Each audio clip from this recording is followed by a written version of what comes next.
I'm back in the building. Okay, well,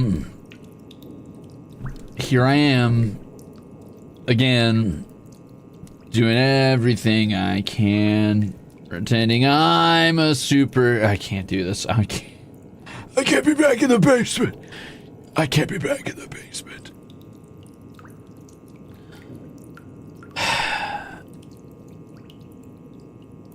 Man. Hi everybody. It's Cheki signing day. I'm back in the government's basement again. And yeah, I'm gonna sign 1,000,000 billion quadrillion Chekis. And it's all for you. You're welcome. I know you're gonna love it. You're gonna be so happy to have the salty, salty taste of my tears. So yeah, that's what today is gonna be. It's gonna be a lot of signing, a lot of writing, a lot of oh God. I mean, yay! It's gonna be so fun and cool and great. It's gonna be so cool and awesome, and I'm gonna have so much fun, and so are you guys. Thank you, Sisha P, for being a Ruzader, and thank you for the big Crimzupa Survey Cuse. It's true, actually. You guys are almost out of time. You've got a little bit longer than 1 day to buy the merch. So if you want merch of Crimzon Rulez, this may be the best opportunity you're going to get, if at least for cover merch specifically. So yeah, if you want a hand-signed Cheki, if you buy the whole set, well, here you go. This is what you're getting. It's a very special, secret, branded... sorry. Wait. No. It's... Oh, sorry. It's like the graphic for the little reminder board, the little, like, whiteboard that you can write with Sharpie on, or dry erase on. But, it's a little different, because the face is a little different, as you can see here. As you can see here. Did I downsize my signature? No. No. No, I'm Crimzon motherfucking Rulez, and I led into this with the world's most complex signature, and I will leave with the world's most complex signature. And I did this to myself, but mama didn't raise no bitch, so I'm here for it. Thank you for the soup. Kopi, thank you for 2 months. Please don't drink my salty, salty tears, dude. I drink far... Listen, here's the thing. If you try to consume my tears, you're going to get so much super creatine in your diet because of all the energy drinks I don't drink anymore. You're going to get so much super creatine. You don't want to do it. Just don't do it. Just don't do it. It's not worth it. You should petition management to change your signature. Don't forget to do stretches. What stretch? Oh, stretches. You're right. I forgot to stretch my back. I'm going to be sitting here for a while. That's true. That's a good idea. Thank you, Meridian. Thank you for 4 months. John! First of all, thanks for all the banger clips. Second of all, tossing a coin to my humble Cheki signer. Also, pipe leak repair funds. Yeah, the government doesn't have a really good basement, but I guess that's part of the budget. No, I'm just kidding. Gotta take the low-hanging fruits where I can. Hey, thanks for the soup. Listen, I'll do what I can, but I'm definitely not putting it back into their basement. That's their business. They can figure that out. Chris, thank you for 2 months! Forgot this was a thing. Sick and dying, but hey, you're also suffering in the basement. Yippee! I love being in the basement. Yay! I'm definitely not stalling, having to sign my first couple Chekis. Anyway, Catbird, thank you for the delicious soup as well. Server Day, thank you for the torment soup. I'm sure that's has nothing to do with this being the most dangerous trial I've ever faced in my life. I'm sure that soup was just in good faith and not because you like to watch me be tormented. Jojo, BB, thanks for 21 months. Okay, so here's the deal. All these Chekis are going out to everybody who bought the full merch set. Unfortunately, I made a grim error, and somewhere along the lines, I've been informed by Jelly Mane, somewhere along the lines, I did say the words unlimited. I don't know why I said that. I think he was probably pressuring me, or maybe I was having a meeting when I was really tired and I was like really eepy and I had just like gotten up from blinking, or maybe I just was getting ready to go blink. But somewhere along the lines, when he said how many, apparently I said, whatever. So now I've got to deal with the consequences of past Ruze's actions because he's a piece of shit. This is probably because I keep making fun of him in karaoke's. I don't know. But either way, now I've got to get it done. I bought these brand new paint Sharpies. I don't know how they're going to function, but they show up pretty cool, actually. You guys want to see my test run? I did a test run. So this is the gold, which doesn't show up as good. Right? But it's still pretty good. It catches the light really well, so it's a little bit more of a subtle one, you know? Like, it almost seems invisible at first, but then it catches the light really nice. Which I like, because it's sort of like a metallic vibe, right? But then I've also got this one, and this one just says, BAM! It's Crimzon Rulez, baby. It's Crimzon Rulez, and you're gonna know it. There's no, like, subtlety here. This is silver, and it's very shiny. Both are pretty cool in their own respects. I don't know which one I like more. Maybe I'll do like a one in the other and one in the other type of deal, so you guys have to like do a gotcha. I don't know yet. You guys like the silver? Oh, okay. Cheki torture in the basement. You can do it. I can do it. You believe in me? Really? Wow. Also, thanks Keiko for 3 months. Lisa, thank you for 26 months. 26 months. It's true. More likely than you probably think.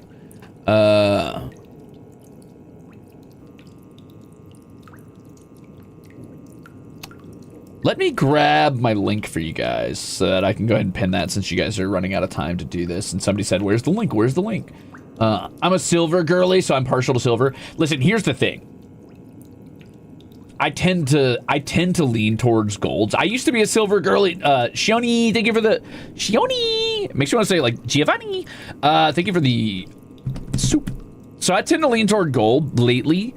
I was a silver girly growing up. I loved silver, but I realized that gold shows up a little bit better against like my specific like palette that I tend to wear, and also just my hair color and skin tone and stuff. Though I guess I could rock silver or gold. I mean, I've got that like sort of cookies and cream vibe going on, right? Like I could wear gold and it would complement the dark parts of my hair. It would complement the light parts of my hair. I could wear silver and it would complement the dark parts. I turned into a gold girly as I age though. I started as a silver girly. Marmar, thank you for the 7 months, and Candy, thank you for 1 month, and welcome back in. Sending me good vibes? Yeah, about that. Yeah, about that.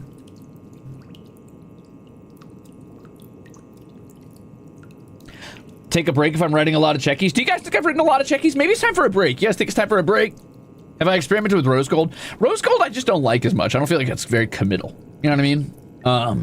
Richard like spies, thank you for 28 months. I am starting the morning with fresh hatred. I actually I blinked very late yesterday, and I stopped blinking at like 4 p.m., 4:30 p.m. today. So I have not been awake for very long. Maka Maka, yeah, I'm doing my part. Wow, thanks. Yippee, woohoo, yay. That's so cool of you. I love that, bestie. Thank you for supporting my wrist cast fund. I actually just realized that my gloves kind of make this just an opacity filter. I can just block it out entirely. Like boop. They're so dark and so fucking what's the word I'm looking for? Matte, that they block the light entirely and reflect none of it. It just turns it invisible.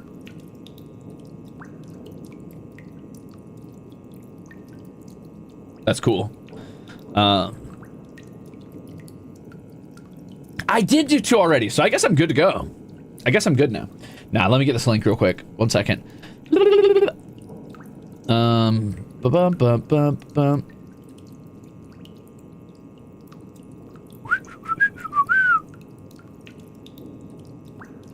I think this is the link.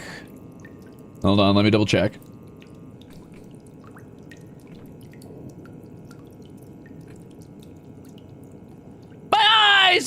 Wait, that's the wrong merch set. Oh, shit. Ah, piss. I was gonna give you guys a link to the wrong merch. Sorry, 1 sec. My bad.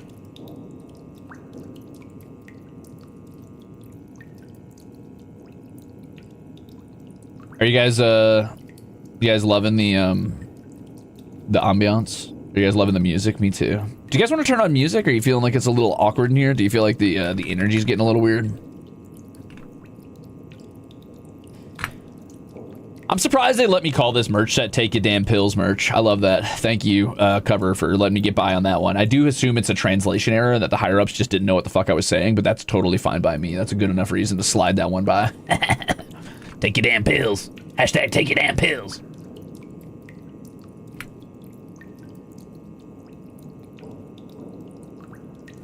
All right, gamers. You've got an oiter glass in there, an oiter receptacle. All right, so you have less than a little bit more than 24 hours to get that. And if you don't get it, it's gone forever, and you're just going to have to fucking deal with it. Take your damn pills. I love being in a horror point-and-click game. Oh, good, you're going to love this. This whole stream's going to be your jam.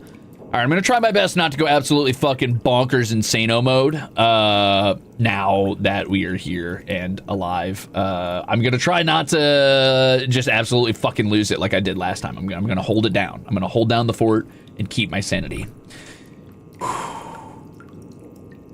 Can we get 10 more sign this time? Whispering, are you asking me to do 20 whole Chekis in one stream? Are you kidding me? Have you seen these wrists? Listen, my biceps might be big. My wrists are dainty.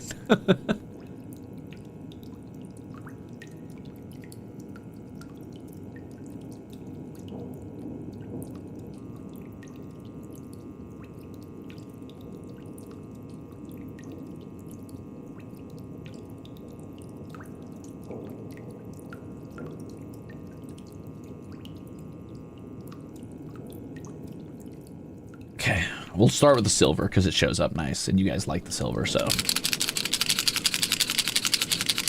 ASMR, ASMR, ASMR, ASMR.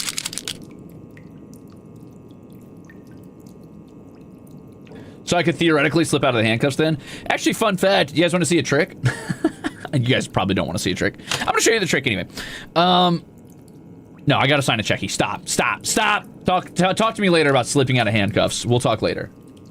Anyway, here you go. Jingle, jingle, jingle, jingle, jingle, jingle, jingle, jingle, jingle, jingle, jingle. This is your pay attention to me. Pay attention. Don't look away from the screen. ASMR. All right, let's party. Stop trying to. No, don't try to distract me, guys. Don't try to distract me. Don't try to distract me. All right, here we go. All right, you ready? I'm gonna sign a Cheki. All right, everybody, hold your breath. Hold your breath. Hold your applause, please. No noise from the audience. I need to make sure that I do this perfectly, and anything you do could distract me. Anything you do could throw off my perfect hit. I am like a golfer, but better and cooler and sexier and smarter and less bourgeoisie.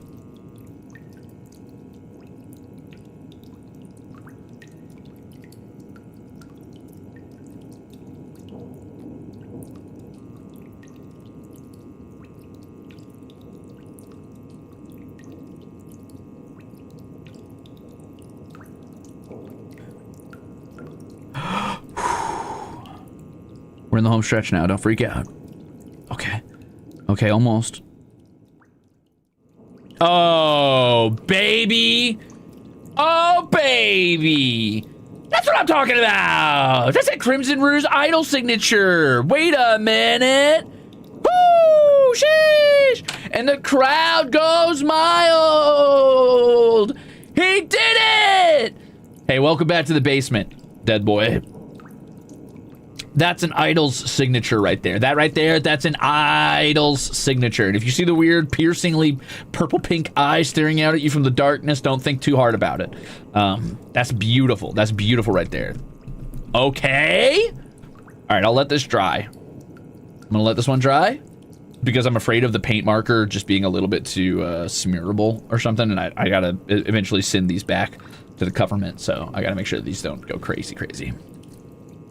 That's your first time you've seen my idol signature? Do you like it? Do you like it? Do you get all the little thought put into it, all the little references? You know, like all the little diamonds that are on my outfit, the little diamond gems, and then the little rage mark, and then there's a little axe, and there's a big old Z. Do you like it? Do you like it? Do you like it?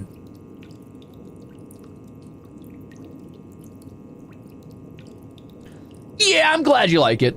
I'm kind of the smartest. I'm kind of the greatest idol that ever lived, probably. And so humble. Okay, let's make another one and then we'll talk handcuffs. Which sounds like a weird thing to say. Actually, maybe I shouldn't have said that like that. But let's do another signature and we can just let them dry together and then we'll keep going.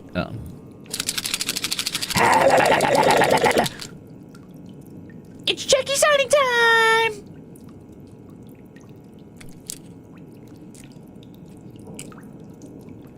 Okay, I gotta leave enough room for the rage mark on my C.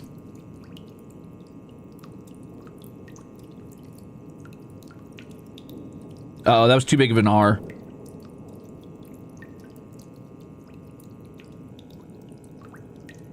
Never mind, I'm a genius. Woo, that was a close one, though.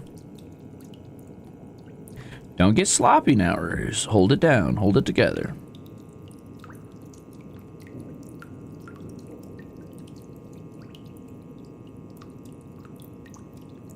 Oh, shit! Damn! He's kind of crazy with it, honestly. Oh, is the water sound driving you insane? Well. That's really interesting that you would say that. Would you like it if I perhaps played a little bit of music for you? Are you guys feeling awkward? Don't worry, the government, I asked them this time if they would allow me to have a little bit of music to keep my sanity meter a little higher in the basement. Because unfortunately there is, you guys don't see it, but just off camera over that way, there is like this weird, like twisted entity that has its back facing me, but has somehow turned its head 180 degrees to stare at me with a gaping mouth that stares into the abyss. And he's lowering my sanity every time I look at him, so I try not to make eye contact directly with the gaping mouth abyss, or with the like weird eyes that weep tar. But they did leave me a boombox down here, which is there to counteract the sanity loss that I get for that guy being down here in the Cheki basement. I think that was probably a previous idol. I don't think he signed his Chekis, so they just never let him out. But if you guys want, I can turn on some music.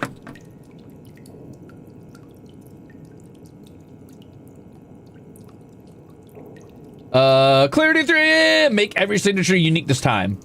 No, that's a terrible idea. That's a dangerous game. The government would be very angry at me. They would not let me do that.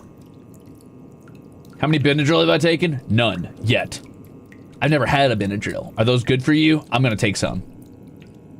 Okay, I'll play you guys some music. Okay, I'll play you guys. Sorry, I turned into New Yorker for a second. Okay, now we're talking. Let's go and sign our next Cheki. And stay totally and keep our sanity meter high. Okay, let's see. I can't grab it. My gloves are too slippery. Okay, there we go.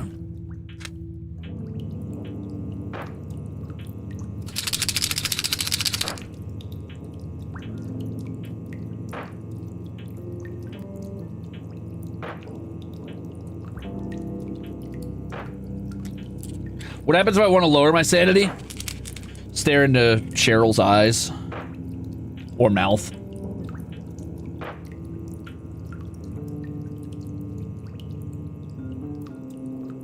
Holy shit, Baby Bat Mochi, thank you for 24 months, 2 years. Eternally grateful to you and my fellow Ruzeters for this community. You guys have carried me through many treacherous times. Really don't know what I'd do without you guys. Aw, that's cute. That's cute. I love that. Pollux, what do you want, bud? Come here, do you want to be a watermark on the background of my stream for a moment? Whoop. Oh, okay, well. Say hi. All right, get down. Oh, I see. He wants out of the basement. I can't let you out of the basement. I'm chained to this desk. What do you want? Here, let me slip the cuff. Hold on.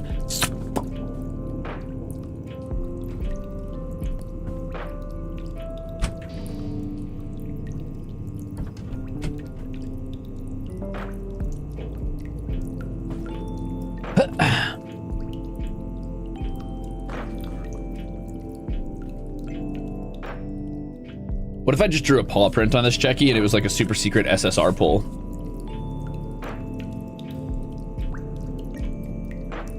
Why did that sound like a Minecraft door? It was. I live in a Minecraft house. Did you know that? So yeah, the story I was going to tell you, and it's not even a story. It's just a note, a note about my fucked up, freaky devil hands that were given to me by Satan himself when I was possessed by the fucking, I don't know, the octopus devil.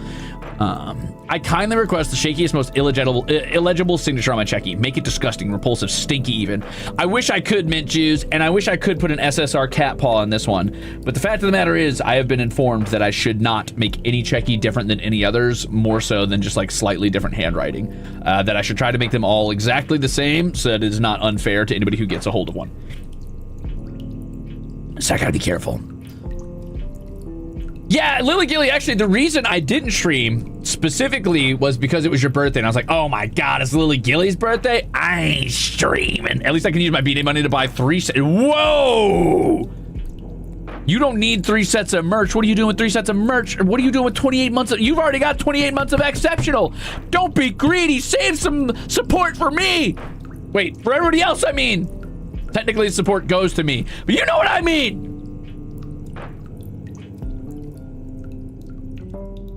Anyway, thank you for 28 months of being exceptional. That's absolutely crazy. And I guess, I don't know, happy late birthday. Don't burn your money on me, though. Go buy something cool. You didn't stream on my birthday either, Mr. Ruze. When was your birthday, Lemon Lime Jump? You only get okay birthday from me. Okay birthday. Oh, the 19th. Well, in that case, yeah, that was a while ago. Like, if you're still holding on to that, I don't know what to tell you. I say this unto thee. This unto thee is, let's wait until the next round. Let's wait until we loop back around to April 19th again, and then I'll stream that day for you. Happy maybe birthday. I'm going, Renzo! I'm trying to tell a story. All right, let me tell my story. Let me tell you my story. It's not even a story. I'm just gonna show you my fucked up, fucking evil hands. Are you ready? Check it out. All right, so here's the deal. Oh, well, it's still pretty dark, but anyway, you really won't be able to tell. What you need to... I'm going to turn up opacity all the way for a moment. Just for a moment. Just for a moment. Thank you for 9 months, Renzo. And thank you for 16 months. I bought the whole set. No! I mean, yay. Whoopee. Woohoo. I love signing Chekis. Thank you for the support. I meant, Mane-san, I said thank you. All right, so check this out. Can you see now? More or less. All right, look at this. See this hand? Do you see this hand? Here's the thing. Since I was but a baby boy, I've been able to fold my thumb joint in on itself so that I can like squeeze out of cuffs and into very small cups. That's why my parents always made me do all the dishes. So like, for example, an opening that should be too tiny for me to fit my hand into, like let's say this candle, is pretty easy because what I do is I fold my thumb joint over and then I squish it down so that it pops out of place. And then I just put my hand into like impossible like spots like this. And then I unlock my thumb joint and put it back so my hand can't come out.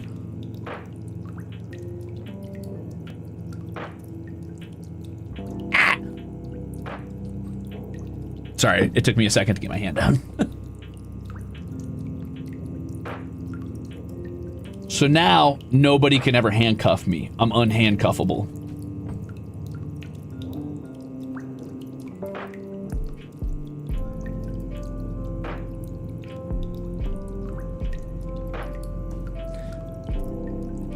Oh no, I got a little wax on my glove. Oh, I gotta, hold on.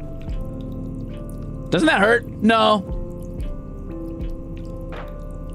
Hypermobility, yay!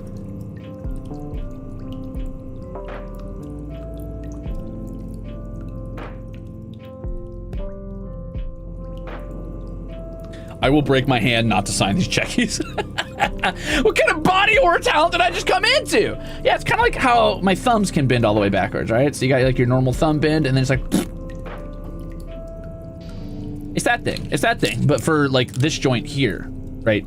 Sorry, right on the knuckle, right here. You just pop it in to the inside of the hand. See, you just erase the joint. Is everything double jointed or just your thumbs? I don't know. Probably just my thumbs. Probably.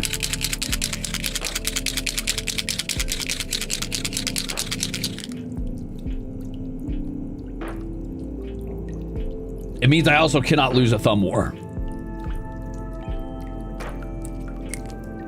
I can put my legs behind my head, but I cannot make my knees point the other way. That's crazy.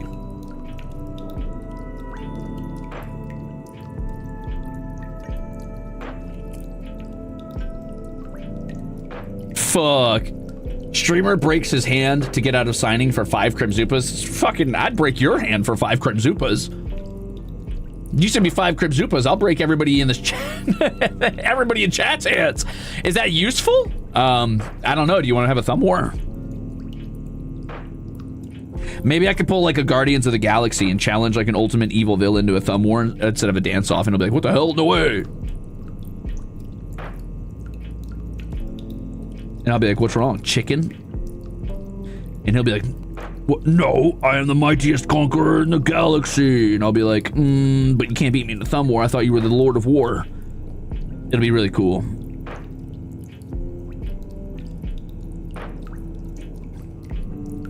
Slime King 42, thank you for 15 months. Just bought the whole set. Ah! I mean, sorry. Just kidding. That's really cool of you. Thanks. I like to touch the R's, like little prong down here, against the thumb. I think that's funny to me. I don't know why, but I like to put the little R's prong on the thumb.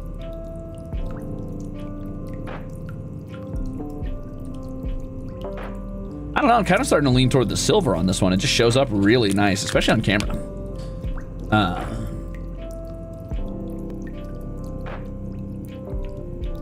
You can't stop me! Thanks for 15 months, by the way. I gotta blow on this, hold on.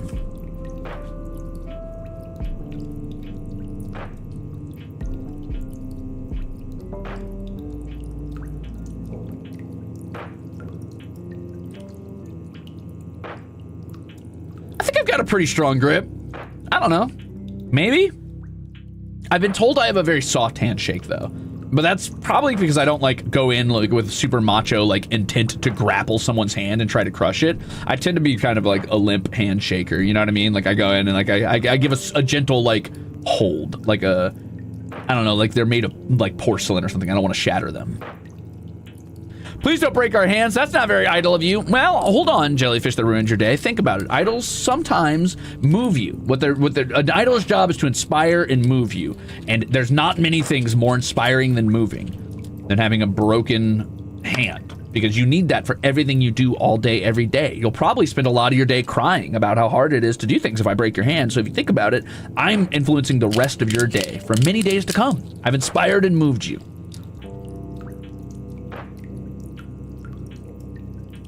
Yeah, they got me, Cupid. Help! Help!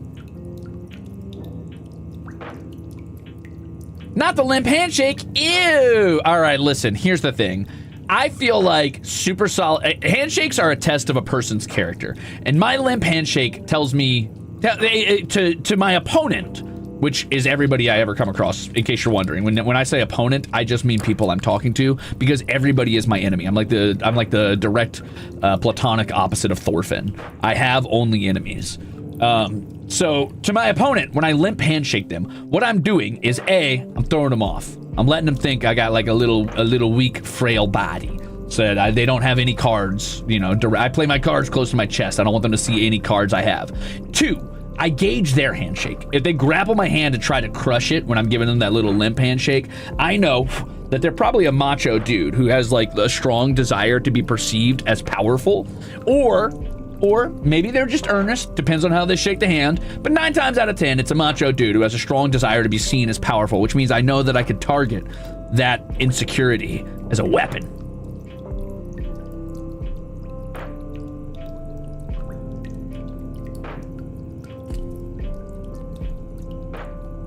You're welcome from the Bible. That was a biblical attack from me to you.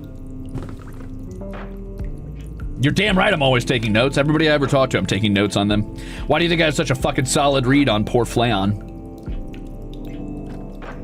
And everybody else I've ever talked to. Wow. Okay, these 2 are dry. This one needs to go into the drying area.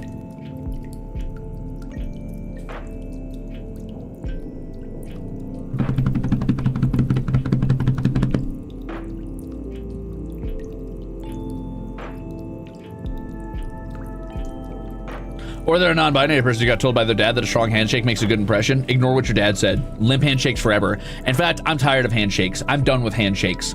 I'm doing grapples from now on. I'm going back to the origin of the handshake. I'm grabbing someone's forearm to check for hidden knives. That's the new rule. I'm not shaking hands anymore. I'm grabbing their forearm to see if they have a knife up their sleeve.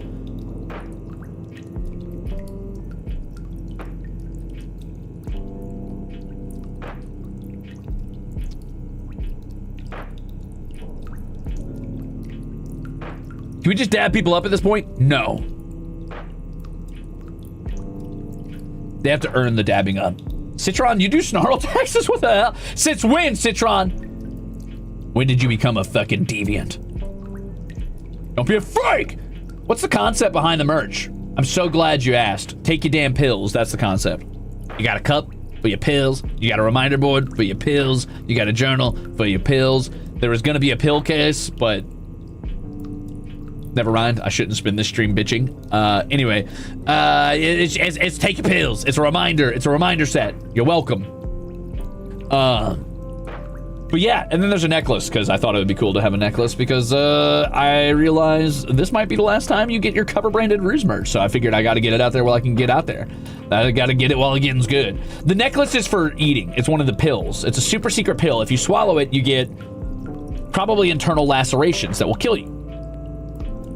The dizziest daydream. Thank you for 16 months. I graduated my master's last Sunday, and the bad luck came to me temporarily. Both of my high heels broke before the ceremony.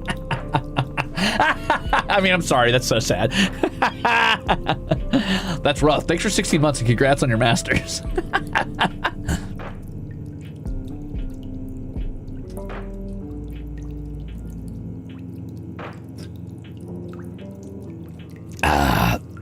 What kind of pills should we take? From a purely professional representative of a company standpoint, I cannot tell you that. But from the standpoint of somebody who wants to see what happens, all of them, record what happens and send it to my personal email. No, I'm just kidding. Do not take whatever pills your doctor recommended, I guess. I don't know.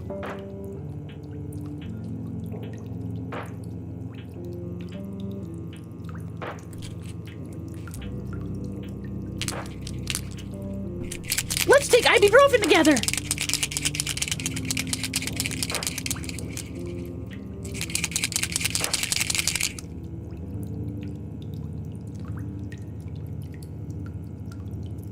These little paint pens are kind of cool, actually. Wait a minute. I'm growing to like the fucked up and evil version of the chill tavern music. That's not good. There's a part of me that's like, wait, this is kind of nice.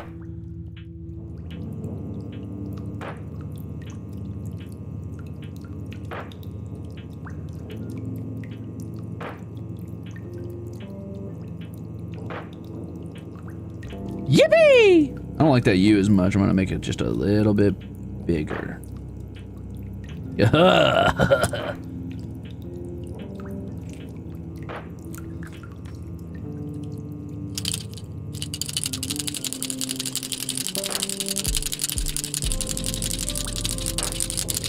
Pay attention now. Pay attention, Ruzeters. Pay attention. Ah! Okay. Put this one on top of the drying rack. And by that, I mean the stack of ones that are just drying in the open air, because I don't have a rack. I'm just laying them on top of each other as they dry. Clickety clackety. I breakity your backity.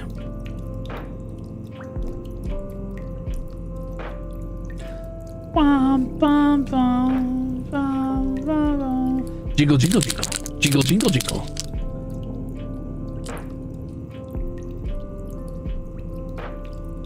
Hey, guys, here's an idea. What if, instead of adding Chekis for me to sign, we all just decide... What if you just marked not interested on the Cheki portion of the full set? Me after taking fistfuls of Benadryl to meet the Hat Man because he owes me 50 bucks.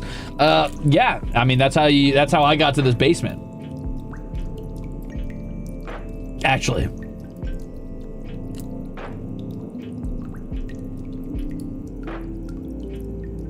No. No, not more. They didn't even give me a number this time. They just said start signing, please. Help me. I don't even know how many they sent me. I think it's like fucking a billion. I know they sent me multiple boxes full of this shit, dude.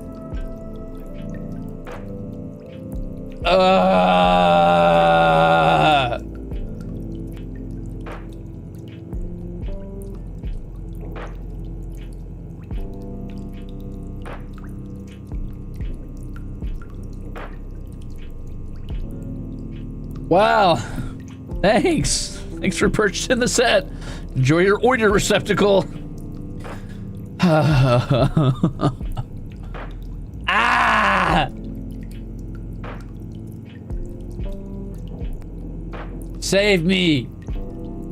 Help me. Well, okay, so I'm signing before the sales are over because I've just been told I just need to sign. Just keep signing. I've basically been sat down and said, all right, we're chaining you to this desk. Now just go. And I'm like, what do you mean? They're like, just go. Wake me up! What's the water we're hearing? Oh, that's just the leaky pipes. And Cheryl. Be careful of Cheryl. Cheryl's not leaking water. I think it may or may not be the blood of the innocents just kind of pooling around them in some way.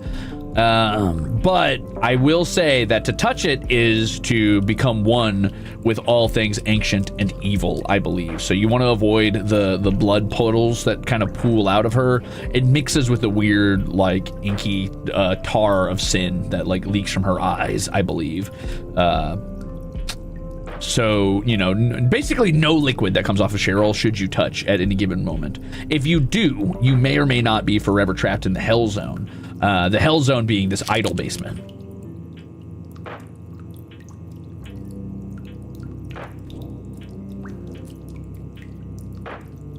Do I have an SCP down there? I don't think so. I don't think cover deals in SCPs, unless cover was always a front for a business that does handle SCPs, and that's our real job. We're idols by day, SCP hunters by night. We're like K-pop demon hunters, but it's a lot more fucked up and many more limbs get lopped off. And many more idols go absolutely fucking bonkers insano mode and end their days wrapped up in a beautiful basement screaming until they dissolve. That's her God's Icker. Don't be insensitive. Oh, sorry, I didn't mean to be insensitive. I didn't know. Is it Icker or Icor? That's the question, really. Babylon Goggles, thank you for 13 months, by the way.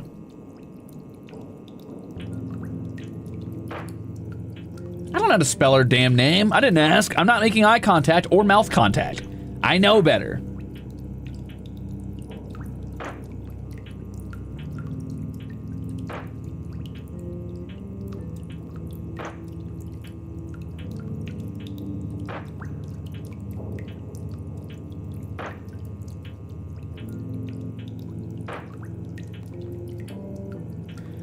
One thing I love and hate about these little paint markers, now that I've used it a couple times, is I love and hate that it shows my exact method. Like, it shows where I started and ended a line, and there's no way to stop that, really. It's not like Sharpie, you know what I mean?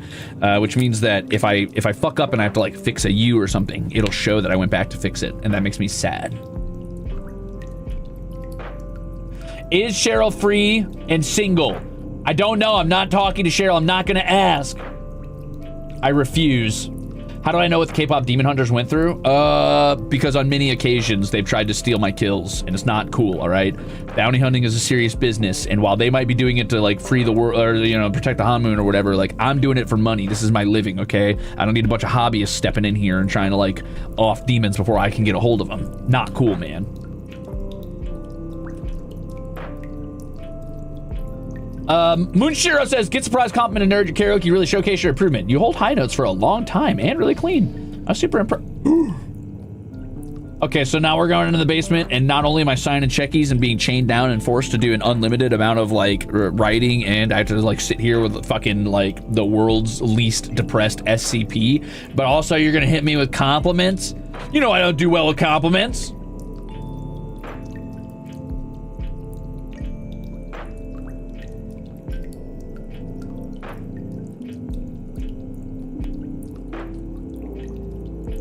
I'm making you hurt your impacted wisdom tooth. Blah, blah, blah, blah.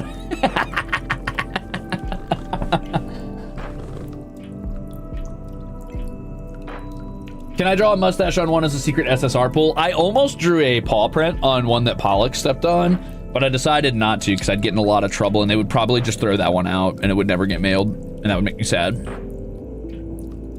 I'm not supposed to make any of them different. Because if I do, then somebody's gonna feel like somebody got preferential treatment, even though it's completely randomized.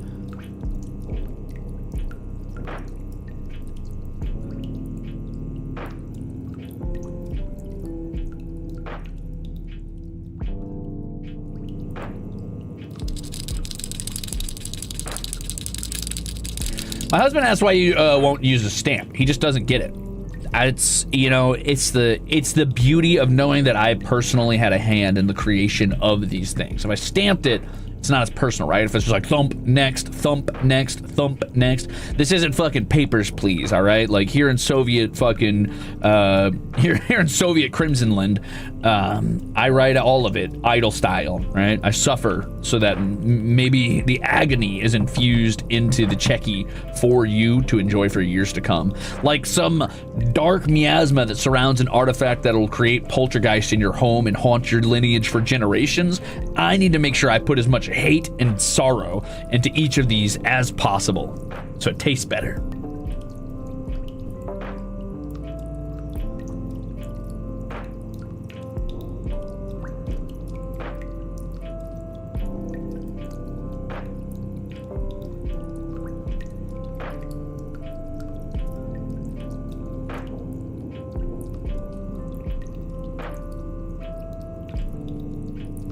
Yeah, it's because I put my grimy, disgusting, basement-dwelling, black mold-covered hands on it. Yummy. A little bit of brain-eating fungus on every note.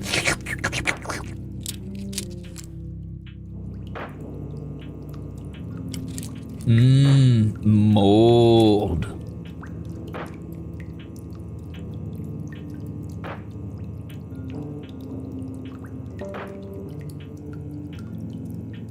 Do you guys ever feel like Crimzon Rulez isn't real?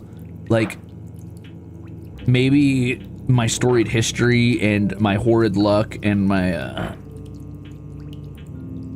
weird fucking dumbass brain is so skewed at this point that I've like transcended reality and become some sort of like SCP myself. Maybe I've always been in the basement and I just didn't know it. Hell, maybe I hallucinated you guys. Who knows? I certainly don't. Cupid! If not, Cheryl, what about you? Am I free from the basement this Friday? Afraid not. Thank you for shooting your shot, but I am in fact quite unfree. I am under corporate shackles for the foreseeable future. They have that fucking Dodds knees Hades going on where they're like, I think you're forgetting one itsy tiny little detail. I own you! And I'm like, ah, yes, of course. You're correct. My apologies. Thank you, Leah. Thank you for the soup.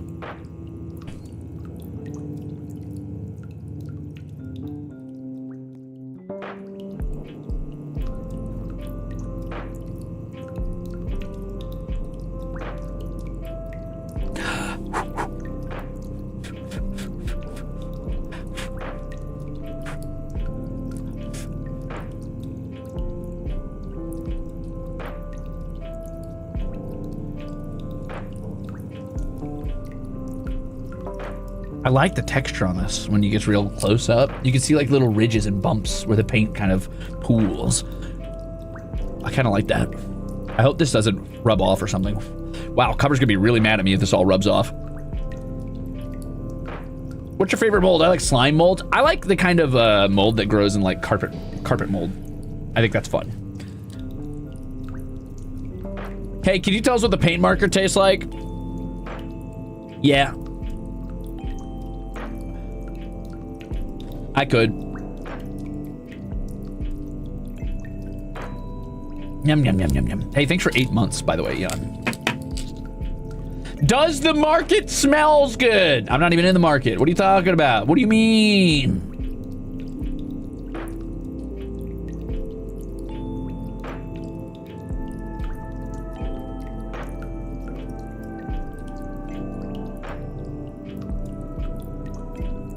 Maybe I should be taking the pills? I mean, probably, but I'm not gonna go find out. I'm not gonna go get a professional opinion, because if they never diagnose me, I never have to confront it.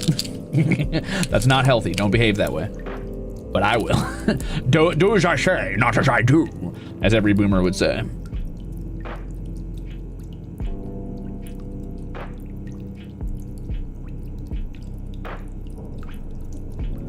Oh no!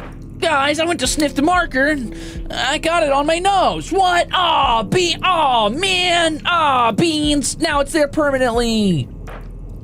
Aw, Snarflake. Just kidding.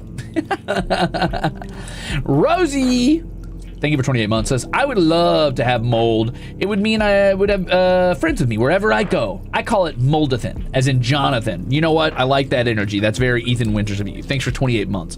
Albie, thanks for being a Ruzader again. Welcome back. Good luck on card signing, boss guy. May you earn a singular cookie for your troubles. I don't think I'm earning anything other than what I give myself. I might earn some cold pizza for this. If I could sign enough to get out of the basement. Pleb, thanks for 1 month. Month.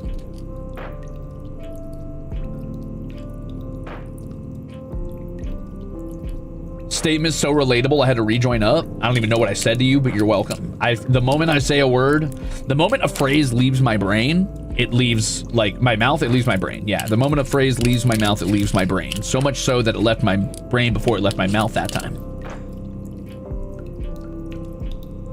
It doesn't have to be cold if you have a microwave. Oh, au contraire, my friend. I have what one would call an air fryer. Yes, that's right. I've become a member of the capital elite, the 1%, if you would. I own an air fryer, which, as we all know, is basically like owning 12 yachts.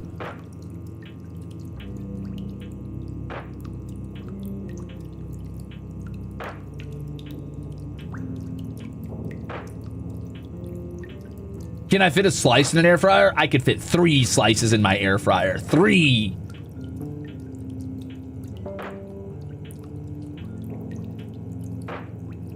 Let's go! Thank you for the 500 yen. You could have used that to buy like 4.5 of those little soda flavored icy popsicle thingies that they have in Japan. But instead, you decided to spend it here, and I appreciate that. Thank you.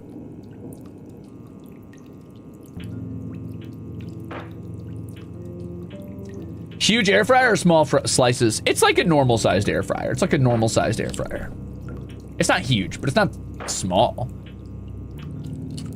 Don't worry about my air fryer. You don't need to know the details, dude. How many Ruzaders could I fit in there? 1 if I fold it in half after cutting it in half.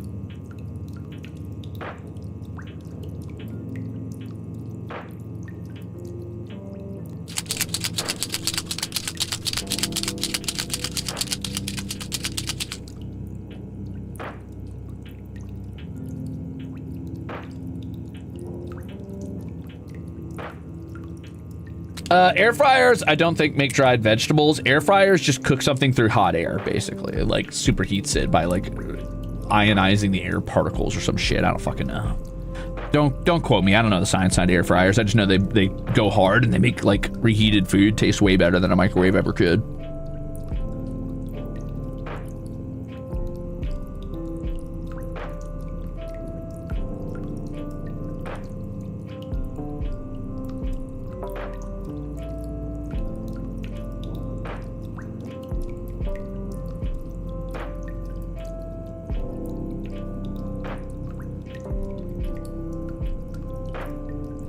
Rookie Learner says, hi, Ruze. Guess who bought a full... I mean... Sorry about that. Almost lost my cool. I meant, yay! Thank you. Hee hee. Ha! Idle smile. Ding. Ha! Thank you. Yippee! I also got a battalion keychain and Gerard and Octavio's emblem pins. Yay!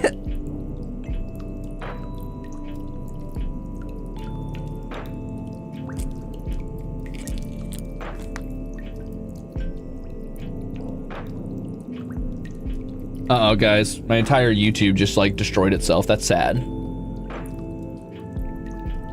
Oh, you know me. Just a normal, regular yapping stream, Grimes. You know how it is.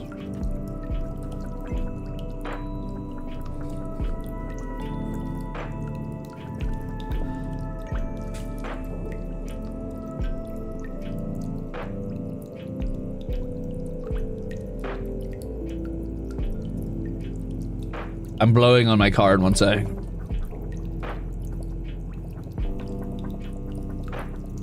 Whoa, visions of a dream. Life could be a dream. There could be Ruze signatures. Life could be a dream.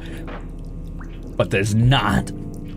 I like to imagine that this is kind of like, you know, this weird, like, area up here that you're seeing, this box, is kind of like when you're when someone's in a movie and they're like really working hard and they're like writing paper after paper, and there's like a vaguely like low opacity like watermark of their hands in the background as they like write fucking page after page and crumple it and throw it away, and the camera keeps panning between them, like wiping sweat from their brows. They keep dipping their like ink or their little feather pen in the inkwell, and they keep going. You know what I mean? It's like that.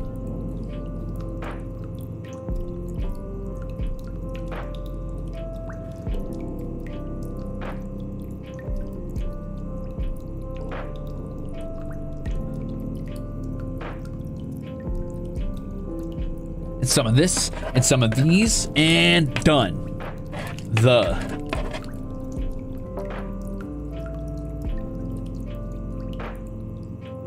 How does he write like he's running out of time? How does he write like he's running out of time? Alexander Hamilton. I am not throwing away my snot. I can bottle it and sell it. Idols. Are they idle or active? Passive, inspiring, thriving, firing. Cover cuts the... Sorry, I'm kidding. Slam poetry with Alexander Hamilton. Will I ever be enough? Enough is enough, I say. But I am enough. Hey, Frozen Jellybean, thank you for 18 months. That's a whole year and a half. Bought a necklace at first, and I came back to get the full set afterwards. I will have a backup necklace in the event that it breaks. Do not perish signing. I'm already perishing, dude. Crimzander Hamaluz? Oh, that sounds horrible, but I do like that you put the word lose in his name. That's kind of funny. I like that. I don't want to be in the basement. No one else was in the basement where it happens. Okay, you win. I'm getting a refund. Yes! Round one, done. Fight. Sorry, my brain's going all over the place. All right, I'm already getting into the I've been here for too long deliriums. Uh-oh. How did you manage to get the screen almost visible like that? I turned down the opacity rather on a color correction filter. Simple as. Alexander Roosevelt.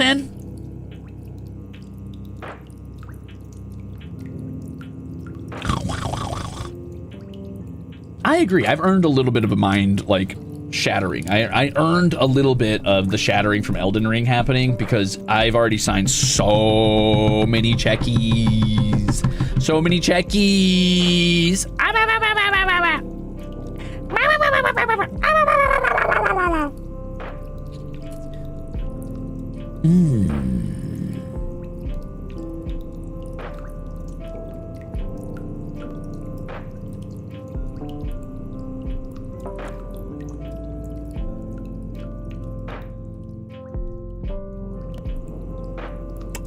I can count how many I've done.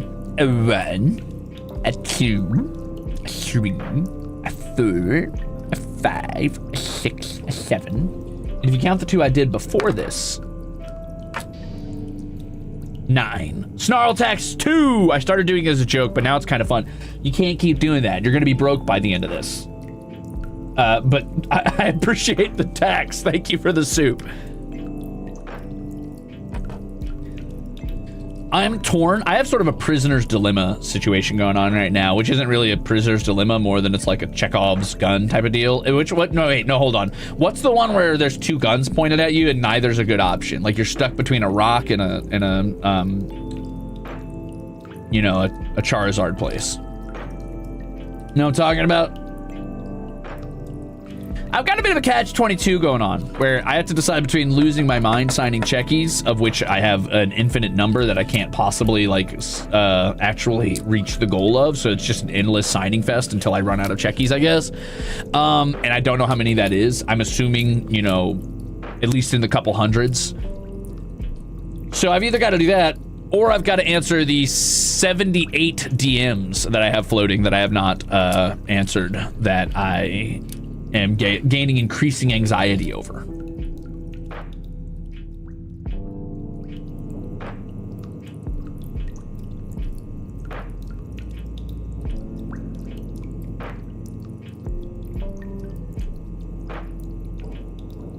Haven't been able to catch much of you live because of work.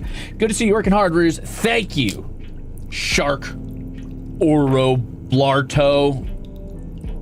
I don't know why I said your last name so weird, but that's fine. Anyway, thank you for 23 months and welcome back. Also, don't forget, it's always okay to steal, you know, it's always okay to steal company time.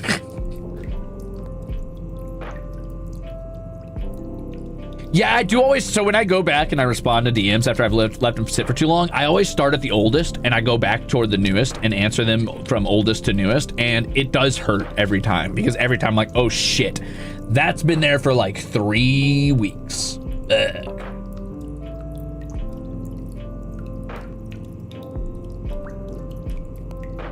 Let's go, Mr. Rye, steal that company time, woo!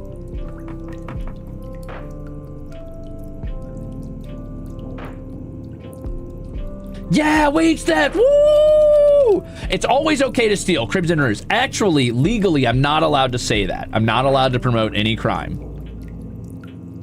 However, that's where the camera really would have zoomed in on my face if I had that set up, but I don't. However, no, you know what? I'm gonna play it safe. I'm gonna end the statement at however. That's where that statement ends.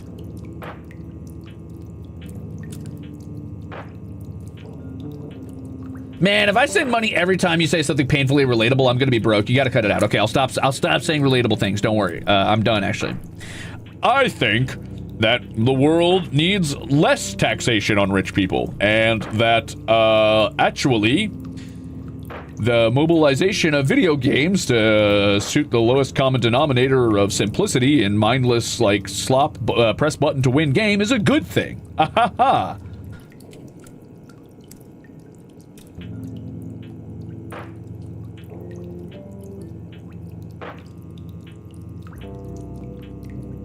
Which, as we all know, video games becoming, like, overly simplified and insulting to the audience is on par with the financial crisis facing the planet right now. Those are two equally devastating things. Those belong on the same talking point.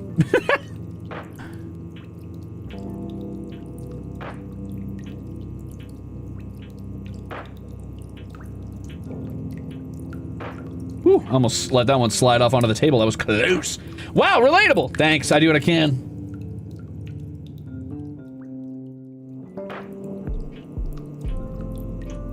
Takes a sip of Cheryl water and stop.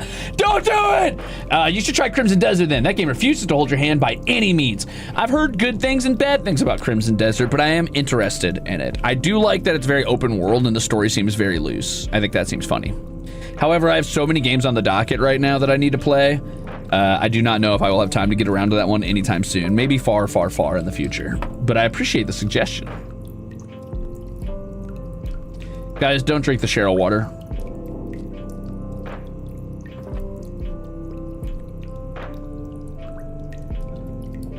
Would it be out of the question to use that CR symbol you made during the dice designing streaming signature? It'd likely save time and sanity. It is out of the question because I've already signed a bunch as Crimzon Rulez, and also people expect the Crimzon Rulez signature. It's too late. I made my idol bed and now I must sleep in it. And the reason I did this is because I was not warned about how terrible this would be. They you know, when I was in the womb, they were like, you gotta have an idol signature. I was like, what the fuck's an idol signature? And they're like, you know, it's like the signature you use on, like, objects that people buy. And I'm like, who the fuck would want a signature for me? What are you talking about?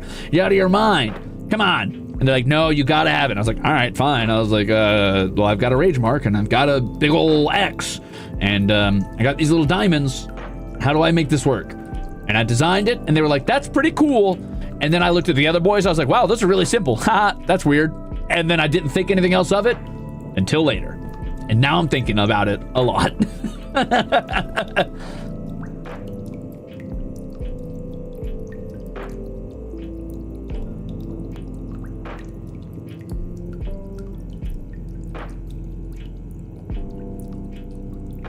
Have my ears gotten more pointy?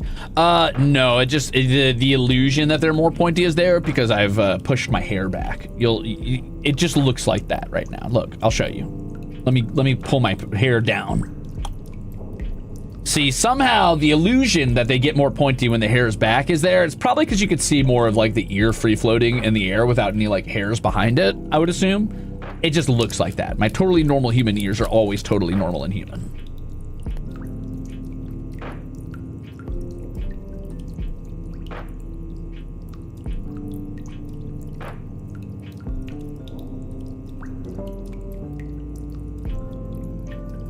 How do you do that with his hands handcuffed? I slid my hand out of the handcuff because my hands are very malleable.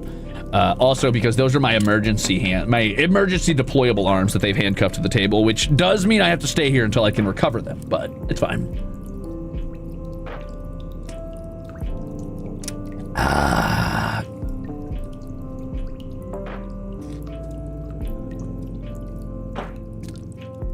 Tasty. Fresh meat.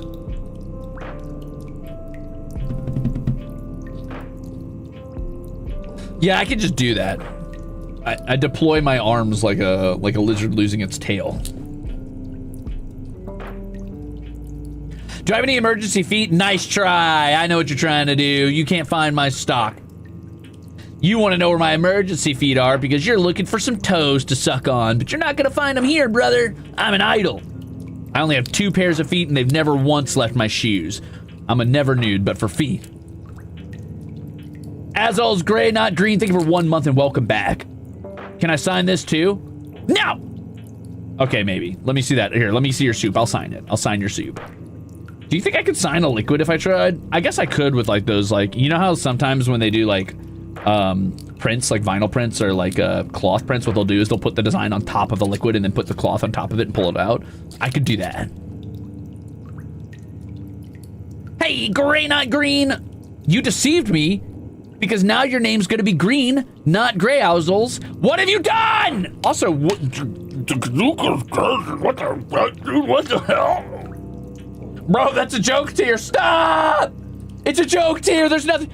Take your AirPods out. There's no reward for that tier. Stop. Come back.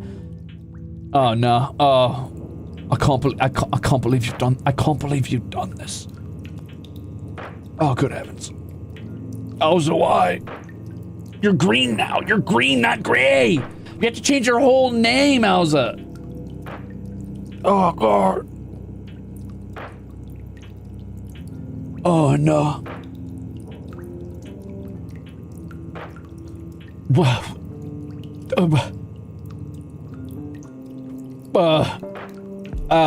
I was gonna say something funny. Hold on. I had a joke all lined up. It was gonna be really funny. Just pretend. Hold on. Hold on. Pretend I've got a really, really good joke lined up. Hold on. Think. Okay. Okay. So.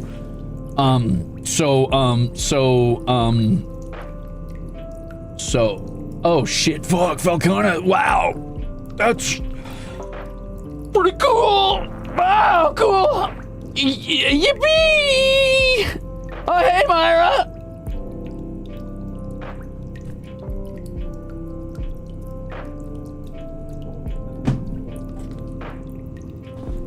Wow. That's really cool, man. Hey, man. Oh, boy. Thanks, Rabbit King.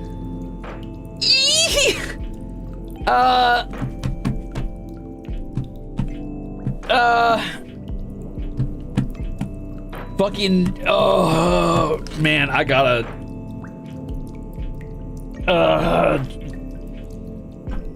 hey, thanks for the Crimzon Super, dude. Thanks for the, being my parents, I guess. Damn, wow, your cover lets you have 3 parents, 4 parents even?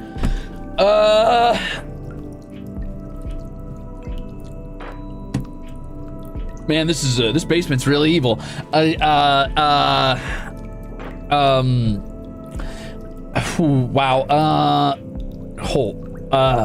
Okay, hold on. Stop. Think. Okay, so my joke that I was gonna say. Here it comes.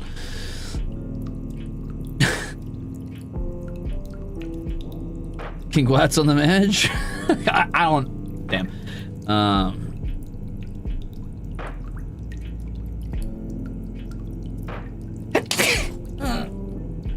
Oh. Ah. Okay, so, sorry, what I was gonna say was thank you for, adopting me, and I will, be the worst thing you've ever done. Thank you for adopting me. I'm gonna be the worst choice you ever made. Yippee! I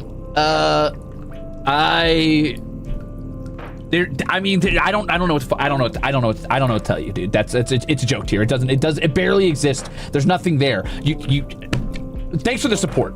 You've been around long enough. You know the score. You know what you've just done. Fuck. Oh no. I feel like people are thinking nice things, and it's making me. Okay,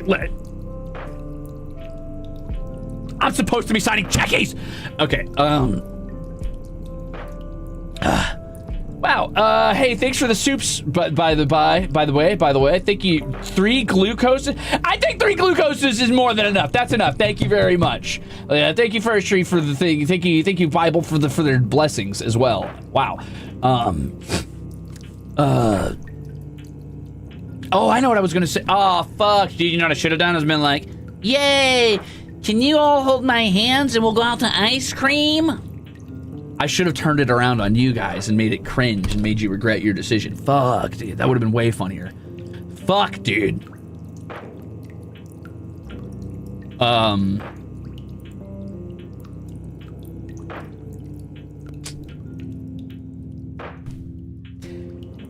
Well... Damn, well... Thanks, Metropolitan, for the ice cream cone. What kind of ice cream flavor do I want? I don't, dude. I don't.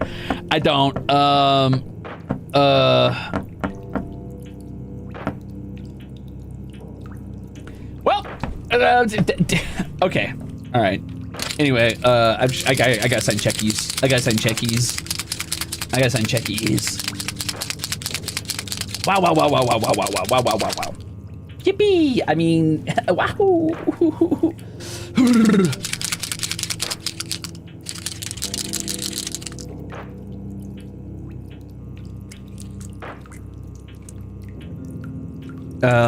Wow. I'm not shy. I've never been shy in my life. I'm very cool and composed and calm at all times.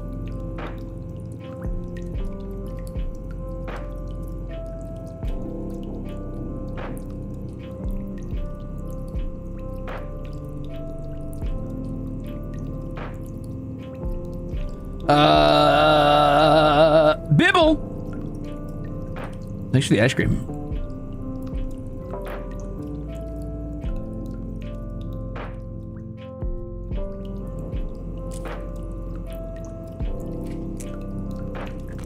Wow!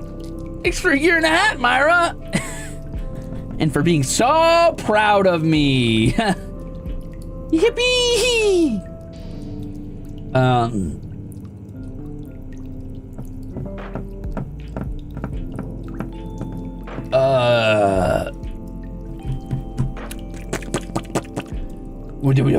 Why do you sound like you have a stomachache or something? That's a great question. I think there's something.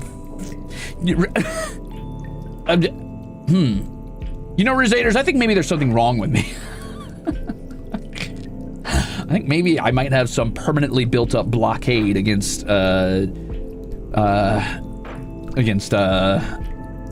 positive interactions.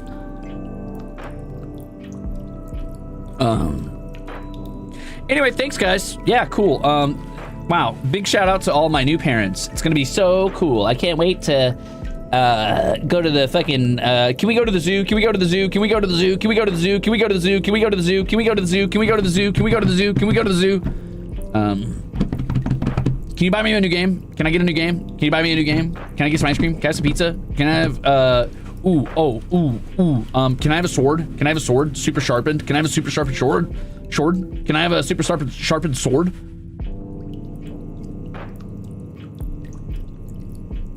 Whew! Anyway, Whisper Rain, thank you for the soup. I'm leaving right now. See you guys later. Great stream. Bye. Sure, sport. Get your jacket. No, you have to do homework. I'm getting conflicting parental confirmation here. It's okay. I'm learning which ones are the cool parents right now and which ones I need to ask when I want something and which ones I need to ask when I want to reverse psychology them into saying no for me so I don't have to go do something. You know, like if somebody's like, hey, do you want to go to the spring fling dance? And I'm like, oh, my mom said no because I hadn't finished my homework, so I can't. Like that, I know which parents I need to ask that to now. Oh shit, a sword? Let's go! What do you need?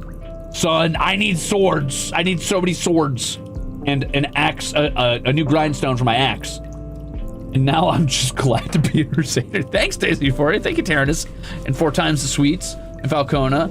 Woo, woo, woo, woo, woo. I do that with my mom all the time. It's really useful. I used to do that all the time. If I wanted to get something, as long as it didn't involve money. But if I wanted to get something and it was just permission for something, I would always ask my dad. But if I wanted to know that I was going to get a no as the answer and then I could use that as like a basis for why I couldn't do something, I would always ask my stepmom. Big brain time. Big brain time. What kind of sword? I would love a hand and a half sword. Maybe like a bastard sword would be kind of cool. But barring that, I'd be down for a long sword. I've also been kind of curious about Zweihander styles fighting because I like the like really spinny fighting style for like fending off multiple opponents. I think that's kind of cool. Also, a halberd would be sick as fuck. What a nice mom. Mine wanted to be the cool mom and wouldn't defend me from the world. Sorry about that, Server Day. You have 2 Zweihander? Why? How much money do you have? You freak.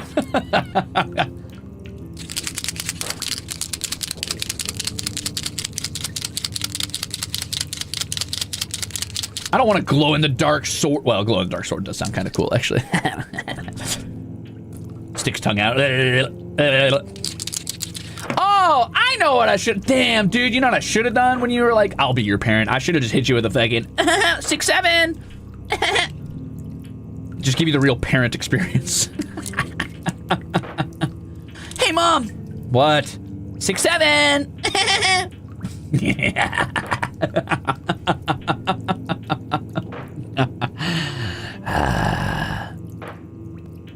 That's evil.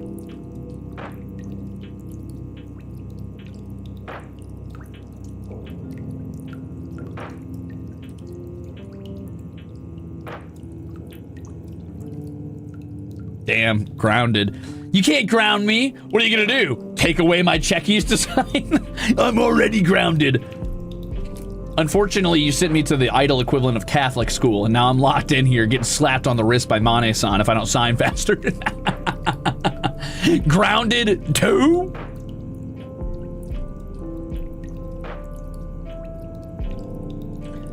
They got me in the fucking idol conversion therapy, school or whatever the fuck.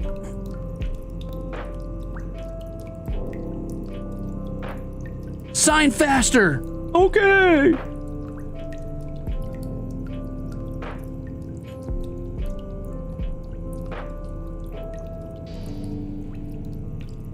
I'm kidding. Jellymane would never. He's super cool. Okay.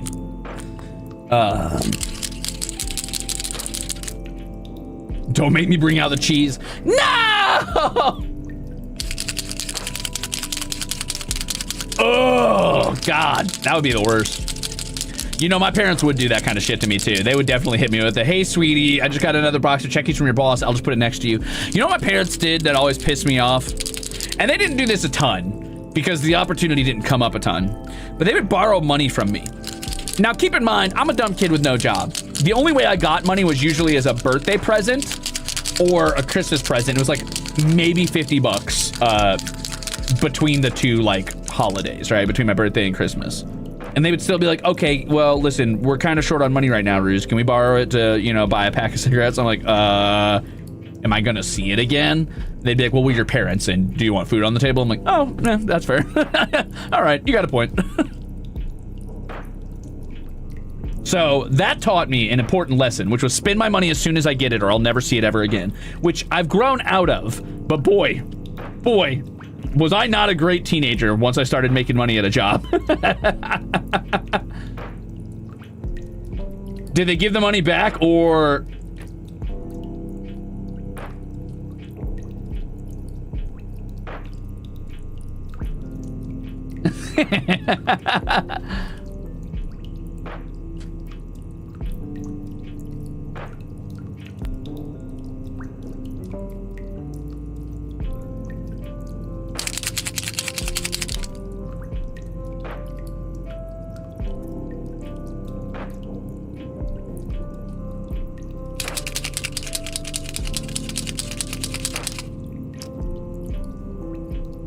I do have money saved up now. That's mostly thanks to you guys. Thanks, you guys. I've got better habits. But I won't lie, back when I was a herald of the celestial stag, when I was a barista for like 10 years, that money came in, that money went out. That money came in, that money went out.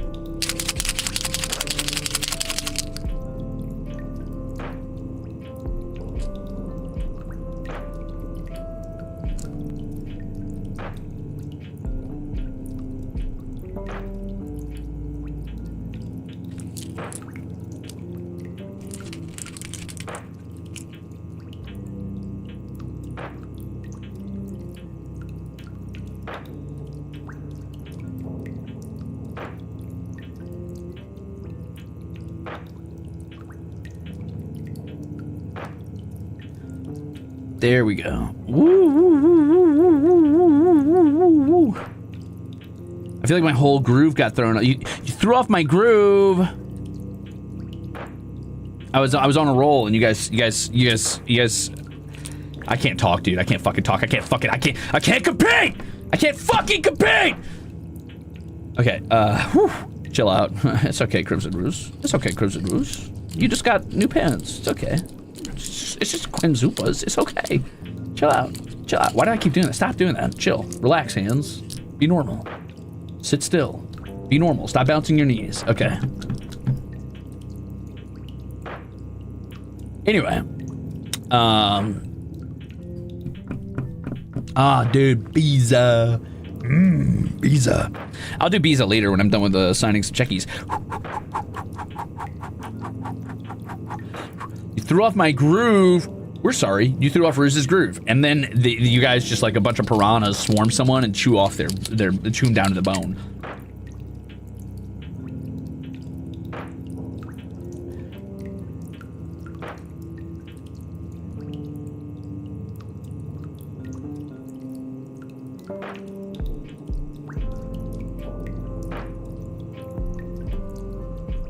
It is a paint marker. Oh, not an Emperor's New Groove reference? You'd better believe it. What little known game do I think deserves to be known more? There's a bunch of little known games that deserve to be known more. I think Monster Sanctuary is a pretty interesting one that a lot of people haven't played. Obviously, I'll always sing the praises of games like Songs of Six. I think Songs of Six is incredible, and the monetization method they go with is so insanely beyond generous, beyond the scope of generosity that it deserves to be studied.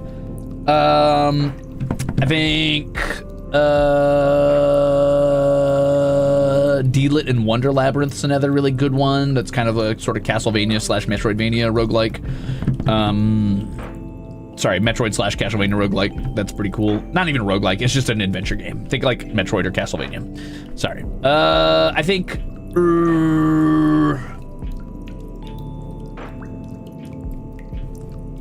What's another one that people have never heard of that's really good? I think Tainted Grail still needs to be more popular, even though it did get a little bit of a hype. It got a little hype around it, so that was nice.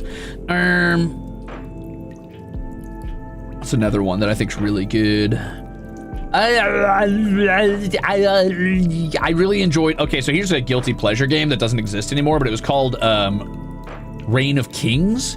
It was a shitty survival game that was set in like a medieval-ish island, and it was very much clearly a tech demo and never got finished, and I still loved it. Tainted Grail Fall of Avalon is what I'm talking about, Templar Sword.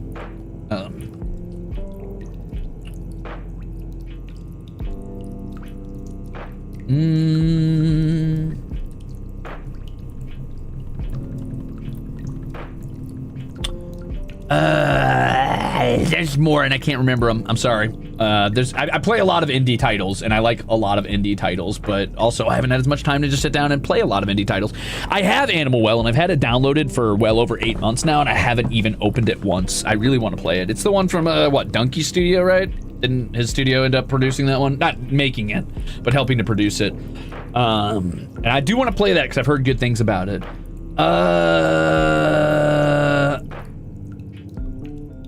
Tales of Majayal. I feel like I've heard that title before. What's that about? There's also a lot I really want to play. Like I want to play Timberborn pretty badly. I want to play that one where you're playing as a bunch of mice being oppressed by cat overlords pretty badly. Those are 2 like colony sim style games I want to play. I'm interested in the new one from the guy Peter Molyneux, I think, the guy who did all those God games a while ago that I never got to play because I missed the God game boom. I feel like that was an older millennial thing that I didn't get to participate in, so that kind of sucks. I was just a little too young at the time, but I would love to play that one. It's like Avalon or something like that. I don't know. What's a couple other games I want to play that aren't colony sims specifically? I've been on a colony sim kick lately for some reason. I want to play Oxygen Not Included, even though it's not, I don't know if that's an indie title. It's definitely not lesser known, but I've never played it and I heard it was really good. Oh, Planet Crafter is really good. If you guys like sort of like space crafting, base building games where you get to terraform an entire planet, that's really cool. Lords of Albion, that's the one, Rickon, thank you. That I want to play. What's another indie title I think is underloved? I've never played Unicorn Overlord, but I've heard good things about it, and I saw a collector's edition in a retro game store, and I almost picked it up, but it was too expensive because it was a collector's edition. I'm waiting to find a used copy, but I'll try it at some point. I hear it's based very heavily on like Tactics Ogre, so I'm interested in that. Not that I got to play Tactics Ogre. Yeah, I've played a good chunk of Dwarf Fortress. I'm by no means incredibly good at it, but I would, if you had to ask me what my favorite YouTube channel to watch is, it's Krug Smash, who exclusively plays almost entirely Dwarf Fortress and does really, really cute like crayon and colored pencil art for it.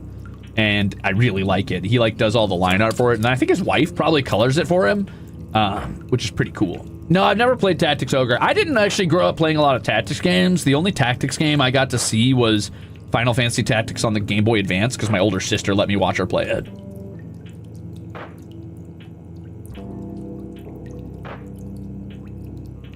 Which seemed cool.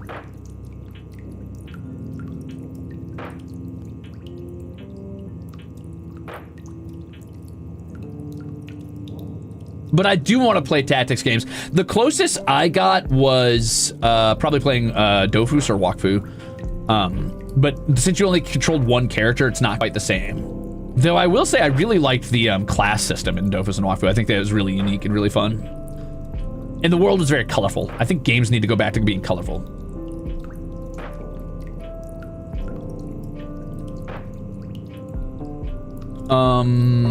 What else was there? I'm trying to think of indie games like really hard right now, and for some reason my brain is super fucking like flatlining. Sorry.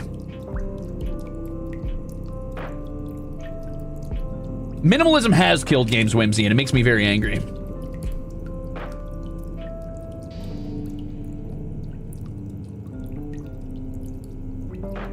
I'm looking at you, Monster Hunter. If you don't go back to being colorful and whimsical, I'm gonna lose my goddamn mind. I recently picked up Monster Hunter for You Ultimate or whatever, Generations Ultimate, because I never got a chance to play Generations. And my older sister told me it's like the final love letter to old Monster Hunter.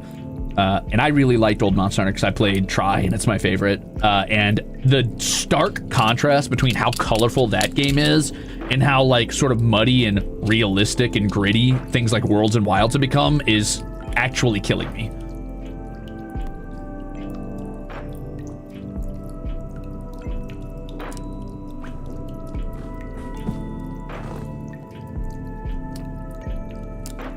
Everyone's favorite indie game, signing Chekis, you better believe it. When's my official When is my official Monster Hunter outfit coming?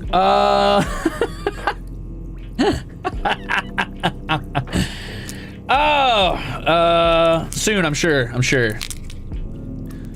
Right after I can't make that joke. Never mind. Soon, I'm sure. Oh.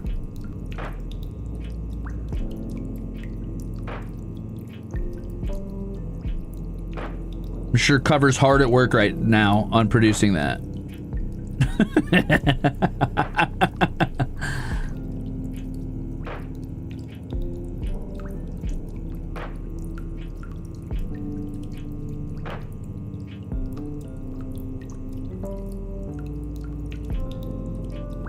Nice. Do I have a favorite Wafu class? The one I played the most was Sacrier and Zelor, but my favorites aesthetically are probably Rogue or Shram. Oh, and Masquerader is really cool. I like Masquerader a lot. I think it's really cool. I think like if there was a perfect medium between like fucking if you combined garbage Binnel and Crimzon Rulez into a fucking like one person, it'd probably be a Masquerader. I have not played Transistor, but I've heard really good things about it. I like Zeller a lot. Zeller's super aesthetic, and the way Noxmillion represented Zeller in the show and the way he fought was so fucking cool. It moved Zeller up from like kind of tying with Sacrier for like one of my favorite classes to being really way up there at the top.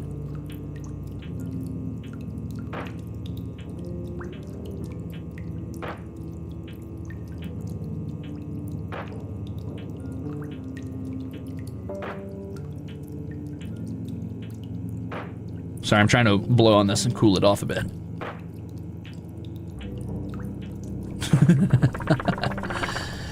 Going crazy in the government's basement. Let's go. Do I ever play text-heavy visual novels? Actually, no, not frequently. I'm not against it. I just don't seek them out.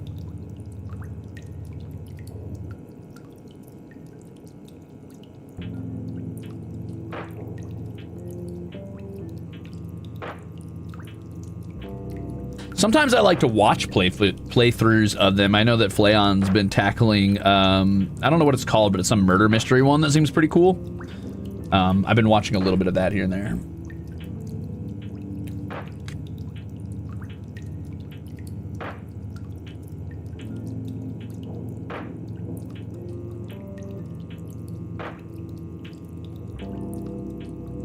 What would my Monster Hunter outfit look like if I did have one? Well, my favorite armor is the Barioth armor, and it's my favorite monster.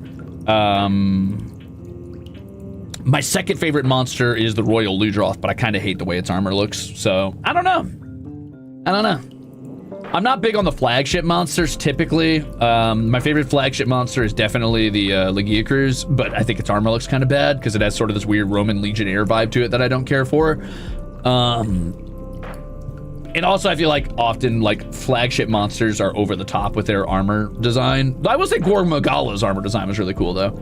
I tend to lean toward more subtle armors. Like, I really like Puke Puke's armor. I really like Barioth's armor. I really like, oh, the Rot Dragon. I liked its armor a lot, though. It's a little over the top. A little over the top.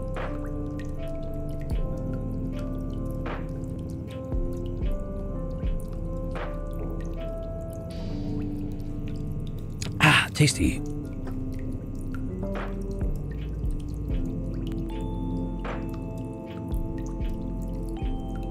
Val Hazak, thank you. That was the name. The Rot Dragon. I love that dragon. He's so cool.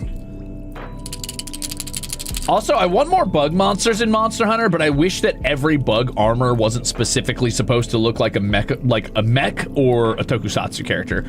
I wouldn't mind if most of them did, but like every one of them being a mech or a tokusatsu character is kind of annoying. I think the only time we've gotten around that was maybe Ballerina, like La Ballerina, whatever the fuck that thing's called, the ballet spider.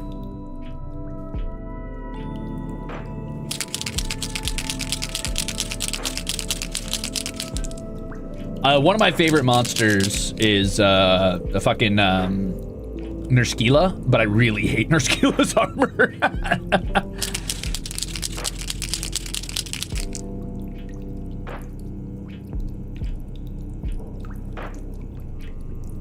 What would I think of about a giant pillbug monster? I think that'd be sick as fuck. I think it'd be really cool, and it would suit Monster Hunter just fine. I do struggle to stay super invested in the newer Monster Hunters, unfortunately. I did not get very far in Wilds. I'm trying to remember if I did fight the flagship monster in Wilds, actually. I like them. It's just, they're a little action heavy and there's never any moments to like breathe or do exploration quests. Unless you just want to do it just to do it, I guess, but you're never forced to take a break. And that bums me out a little bit. I will say that the actual ecology of the newer Monster Hunter games is as good as it's ever been, and I kind of love that. I love like all the little creatures and the focus on like capturing them with nets and like taking little photos and stuff like that. I think that's really, really, really cool. But I will say the actual moment-to-moment gameplay is just too obsessed with the idea of like, we gotta go, go, go, go, go, go, go, go, go.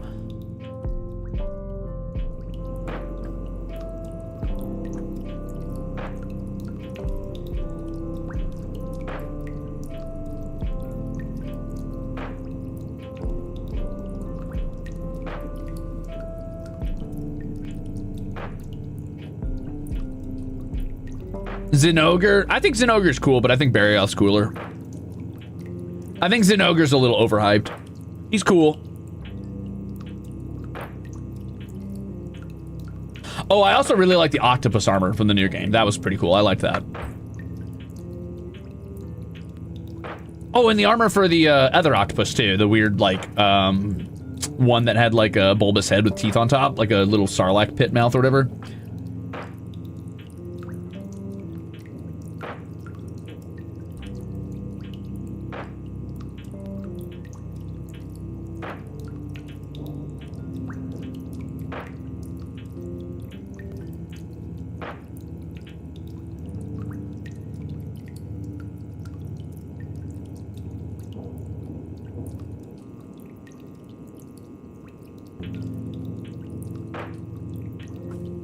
Yeah, I think an interesting thing we're seeing in monster catching games and monster fighting games recently is the desire for... Hold on. I'm trying to blow on this to cool it off and make sure it dries. I think one thing we're seeing that's coming up a lot in monster catching and monster fighting games is the desire to kind of like rationalize it within the universe and kind of not send a message of like anti-ecology. And while I do think that's important and good, and I get it, I think sometimes we overcorrect in our narratives. What I mean when I say this is like, you know, like Pokemon being like, all Pokemon are sentient and they're your best friends and they would never hurt you or each other. I'm like, then why are we making them fight? Why are we making them fight? And how do like the carnivorous ones eat? You know what I mean? Like, it's this overcorrection of like, oh, Pokemon are good. That kind of ruins the narrative in a lot of ways for the sake of like this weird anachronistic, like nonsensical narrative that doesn't really work beyond like good feelings only. And the same thing's happening to Monster Hunter, I've noticed, where it's always like every monster's not bad. They're just misunderstood. And sometimes we go in their territory and then in the same breath, they're like, so we're going to have to kill them. And I'm like, dude, just say they're monsters and they're dangerous and it's us or them. That's enough explanation. Sometimes that's the way it goes. I'm not saying in real life that's a good thing to do, but I am saying in a situation, you know, where it's like your village and all of these innocent lives or this big terrifying monster, you probably need to take out the big terrifying monster. Just like, you know, if a bear is rampaging through a town and it's already eaten multiple people, the bear probably has to go. Do I think you should hunt bears for fun? No, of course not. But that's kind of the storytelling we're getting down to, and it's getting a little annoying.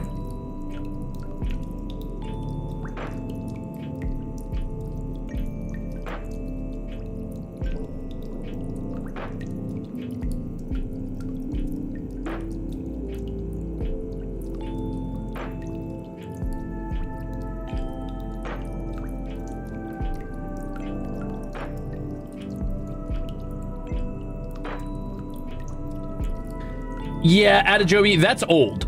That's old Pokemon. You're talking about like Farfetch'd and Ariados. Yes, of course, in the Pokedex it clearly states that they just eat things or they are eaten by people, but in new Pokemon they've completely decided that is not the case anymore. You'll notice every episode of every Pokemon show, and even in the games now, every Pokemon is sentient. Every Pokemon basically speaks perfect English. They have an entire Pokemon dedicated to being the smartphone Pokemon. That's all it does. It's a permanent, like, indentured servant to anybody who owns one and has to possess their technology and talk to them. So, yeah, I would say that they're definitely going down the, oh, they're your best friends. And it's very annoying.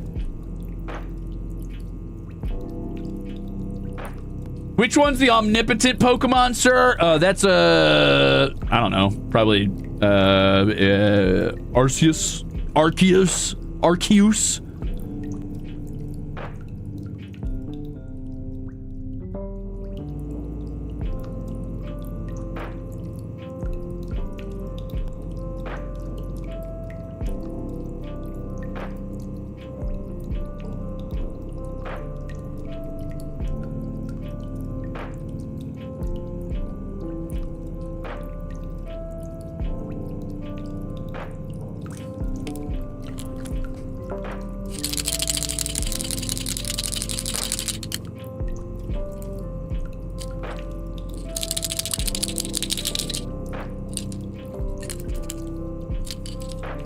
Yeah, but you got to think about it's a kid's show, at least for Pokemon. Okay, that's fair. But it bleeds into the games and every other part of the franchise in media. Also, I mean, again, we always come back to it's a kid's show, air quotes, but was it not a kid's show in the 2000s? Was it not a kid's show in the late 90s? It was. And these Pokemon ate each other because kids inherently understand they're a predator and prey. Kids aren't stupid. Thank you for the magenta soup. True. Good answer. Thank you, King. No, thank you. Thank you for the magenta soup. And welcome back.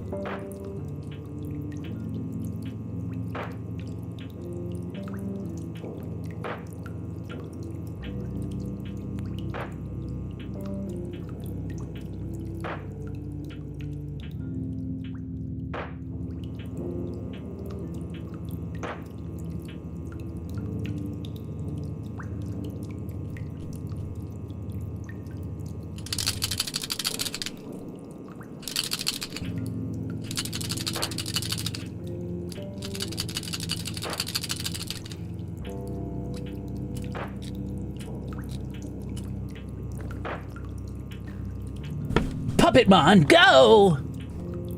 I don't know much about Digimon other than I like Kabuterimon. Oh, and that cool red one who gets armored up later with the stupid fucking Guy Fieri flames. He's cool. Pokemon Snap was so good. I recently replayed that. It was great. See you later, Grapes.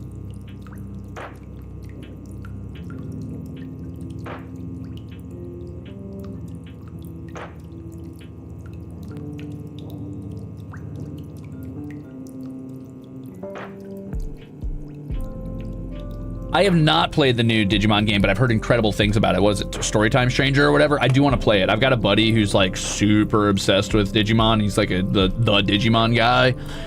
He knows like every fucking opening to every season of the anime or whatever.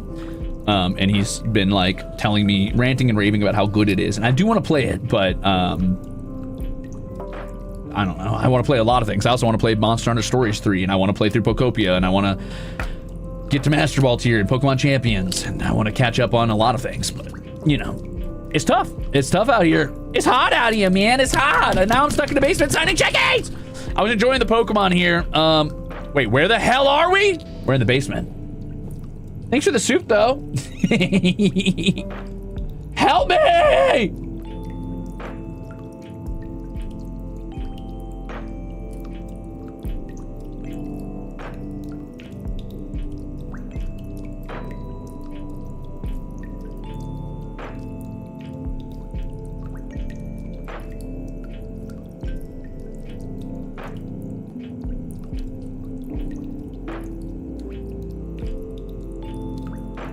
Have I played Tomodachi Life yet? No, but I did find a physical copy of it recently, so I might soon.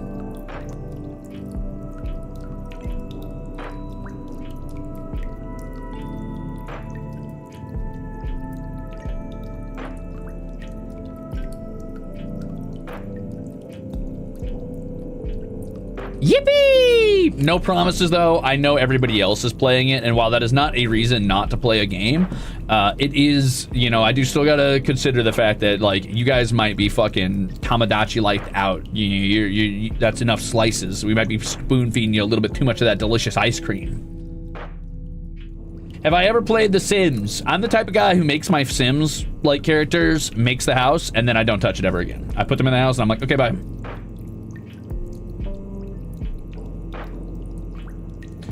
No, Elsa, no! Mom, stop! Hey, who you calling a nerd? Now wait a minute. Now wait one goddamn minute. Listen here, Yurizov. You've been here for 17 months. That makes you a nerd. Would I ever play any Persona or Shin Megami, whatever, however you say that. Shin Megami Tensei, I think is how you say that. Would I? Maybe. Will I? I'm gonna go ahead and, it's safer to say no. Like, am I against it? No. Is it high on my list? No.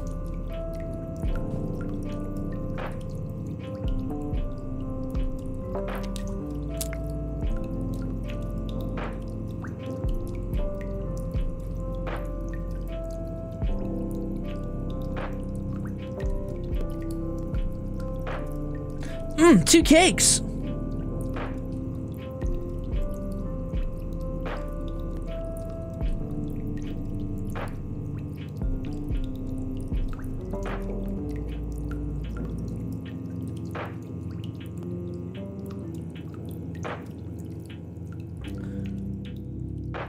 Boy, would I? Would you? Would I? Would you? Would I? Would you? Would I what? Like 2 cakes.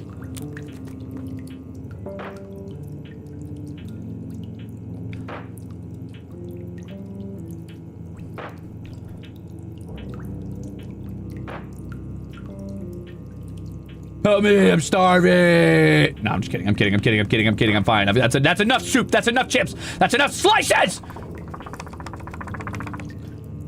You settle down. My monthly tithe for the nerdy guy. Hey, whoa, hazardous mix. You can't pay me off to take the nerdiness that's in your soul. I know it lives there. I've seen your profile picture. Have I considered rhythm-based games? I would want to play Dead as Disco for sure. I think that'd be fun, but I also want to play Crypton the Necro Dancer. I don't find a lot of joy in rhythm games. I'm already not that good at them. Like, I'm not awful, but I'm not good at them. I just don't find them super engaging a lot of the time, but I enjoy them for like a few hours. So maybe. Thanks for 14 months, by the way. Happy Perdiking. Thank you for 19 months. Holy shit. Welcome back.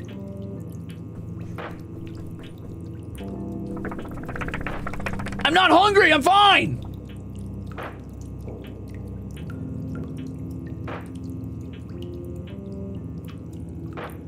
But thanks for the soup anyway.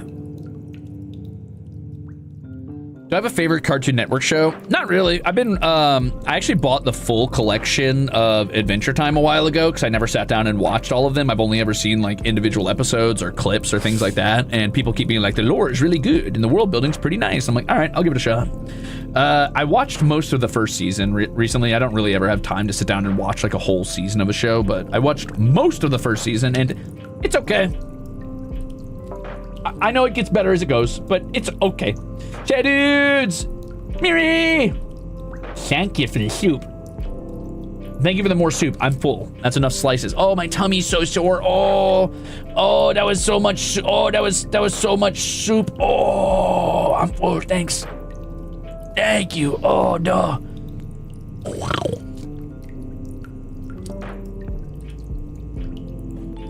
Season 3, damn. I am the singular Ruzader who still yearns for more Subnautica yaps. Hearing you talk about the wildlife alone will speak for me. Unless I'm not the only one. You know what's crazy, Ruby Jane? I was just recently thinking I want to play more Subnautica. I just don't really have a lot of time. You know what I mean? It's another survival game, and those are very long form. I do want to do it, though. Thank you for 22 months. I would definitely... Listen, I'm not against more Subnautica. I would even consider replacing Slime Rancher 2 as Subnautica if that was a desire people had, but I would want to run a poll on the community tab on YouTube first to see.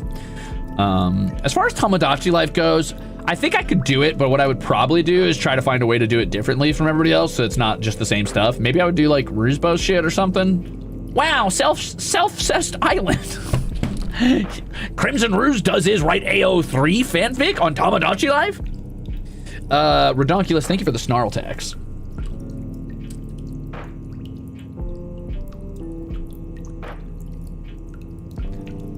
Do I think I could do it accurately? No. Do I think it'd be really funny if one of my brain ghosts woke up and had to see that shit and got pissed?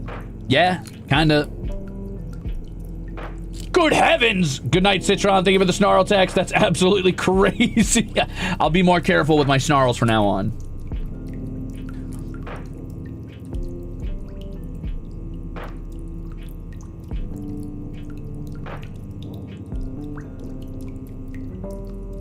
Bye, Tengu. Have fun. Am I a secret AO3 author? No, but I do get asked that enough that I think I'd be good at it. Maybe I should be. Maybe I should be. Maybe I've got just enough of that neurotypical Ruze to like fucking write that shit from like a strictly like scientific perspective, which you know that's the juiciest shit. I can't. Hello, Mr. Streamer. God damn, thank you for the magenta soup. Hello, Mr. Streamer. Finally got the chance to tune in. How many have we signed? I've been adopted 5 or 7 or 8 times or some shit. I don't know. I lost count. I'm losing my fucking mind. I've signed a good amount. I don't know how many anymore. Probably like 20-ish, 22, maybe. Cheki! I found a TTRPG inspired by Adventure Time. It's called Faraway Land, Tome of Awesome, and it uses simplified OSR-like rules. The art looks like MS Paint. Sounds pretty cute. Maybe a little gimmicky, but still kind of cute. I'd check it out. Also, thank you for the soup. Was I a fanfic reader? Actually, no. I hated fanfic with a passion. I was vehemently anti-fanfic. I've recently gotten better. I've grown. I've changed. I've matured as a man. I've learned that was unfair of me and not, and very judgmental. I was very much yucking yums. But I was of the opinion, and you know what? No, I'm still of this opinion somewhat. I won't say that I've completely turned around. I have learned to let people have their fun and enjoy their shit or whatever. But also I will say that many fan fiction authors are just like doing fantasy fulfillment, and that's okay. But I will say that it drives me insane to read a fan fiction where characters are just completely 100% like unrecognizably not at all stringent to the like persona that they put on in the media that they exist in, which again, you're allowed to do that. I just don't like it. I'm not interested in that. It drives me insane. Had to run to get my phone and say, please, please, please, please, please, Subnautica. Damn, Yari. Okay, maybe, possibly. We'll see. I'll run a poll later to do the debate between Subnautica and Slime Rancher. Yeah, if it's just like a familiar name, he would not fucking say that. Yeah. I think that's kind of where it's at, is often. So the fanfic I was presented with as a young lad on the internet was almost always the most extreme forms of fanfic. And I don't mean extreme as in like the most sexual, the most violent. When I say the most extreme, I mean it was usually like presented in a negative context as like, isn't this cringe or isn't this bad? So it was always fanfic where characters were just completely changed to the point where I'm like, why did you not just write a story? This is not that character. It's not even close to that character. And on the one hand, it's just, you know, self-fulfillment or just like in the interest of having fun and doing your own thing, which is totally fine. People are allowed to do that. On the other hand, as somebody who has characters that are near and dear to me, or as somebody who, you know, in the future wants to possibly write a book or write characters, I know as an author, I would be at least somewhat like, okay, dude, what the fuck? Like, that's not my character. Like, that's not even close. You've just bastardized my character. You're doing the equivalent of taking like my art, drawing over it, and then changing the hair to purple and saying, well, actually, this is that character, but what if they actually hated everybody and were a huge bigot? And I'm like, well, that's not my character, so.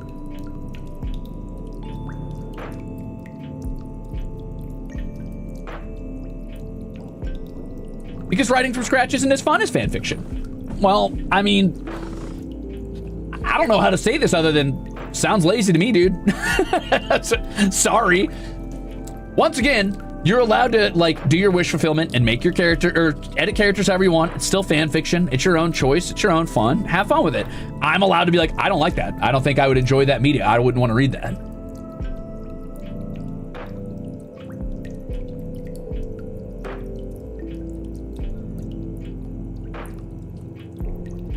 Worst take so far, LMAO? Oh, I've had many worse takes than that.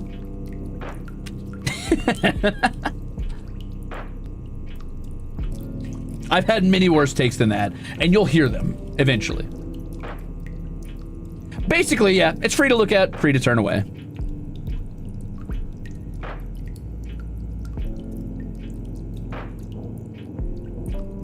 I think fanfiction falls under one of those interesting internet mediums that can be near and dear enough to people that it could be hard to talk about, because I think that honestly a lot of people are hyper defensive of fanfiction as a medium, and I don't think that's wrong. I think fanfiction can be really beautiful and really great stories can come out of fanfiction. I think a lot of interesting narratives or explorations of character come from fanfiction directly as a medium, but I also think fanfiction can often just be, it would have been better if this had just been done from scratch type of thing. Whatever you say, Mr. Butter on the Counter. Hey, that's a good opinion. That's not one of my bad opinions. That's a good opinion. Butter on the Counter is right and correct.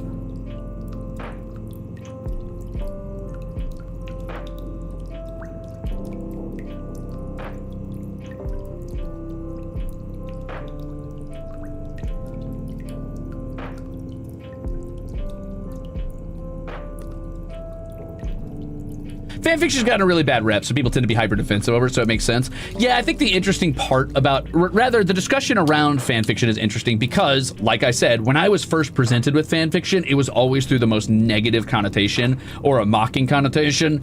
So I, needless to say, had a bad opinion of fanfiction because I was only presented with bad fanfiction as my examples, if that makes sense. However, I think that, you know, maturing and growing as a person is reviewing those biases and seeing why I think that way and trying to find good examples or a more like balanced viewpoint of fanfiction. And I think my balanced viewpoint now is some fanfiction is really well done. However, I think that just like an artist of a physical visual medium, like let's say character portraits, is allowed to have a little bit of ownership and value of their character and want to see them represented in the way that they draw them, authors are allowed to have value towards their characters and to completely take them out of their context or connotation and change the character to something unrecognizable, but insist it's the same character, can be a little frustrating from somebody who loves that character. I think fanfiction can be really good, and I've read some good fanfiction. Not that I've read a lot, but it is a difficult, hard to tread medium. What's my favorite flavor of fanfiction? I like fanfiction that takes characters and puts them in situations that aren't necessarily like... I don't like tropes, typically. Like, coffee shop AUs are not my thing. Zombie apocalypse AUs are not my thing. But I do like when you take characters and you put them in a situation that the show or book or whatever did not get to explore, but still feels like it's a part of that universe, if that makes sense. Hey, Car, thank you for 7 months! My hand is gonna fall off, unfortunately.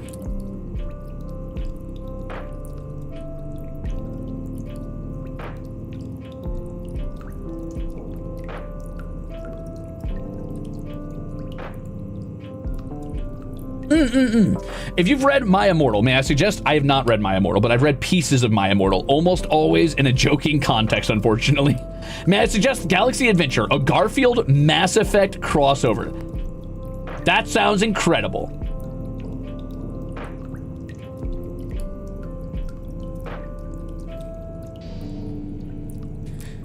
See, the problem with fanfiction too is that I think it is a method by which authors who are inexperienced or still learning want to explore writing as a style, and I don't think that's a bad thing. It's a lot like fan art in that context, and that's cool, and I think that's a good thing. But I think that like that is not immune to critique or, you know, the lens of critical writing. If you're not presenting it in that way and you're like, this is purely self-fulfilling, this is just for fun, this is just me like having fun and writing a story, that's fine. If you're presenting it to someone who's going to turn a critical eye on it, I think they should be allowed to do that. I think that's true of most mediums. I think that we are too conscientious and maybe a little too sensitive to critique in the modern era. And in all eras, really, let's be honest, everybody's always been that way. But I think part of being an adult is also learning to deal with criticism when you're putting something out there, especially in regards to somebody else's work that you are adapting or adopting.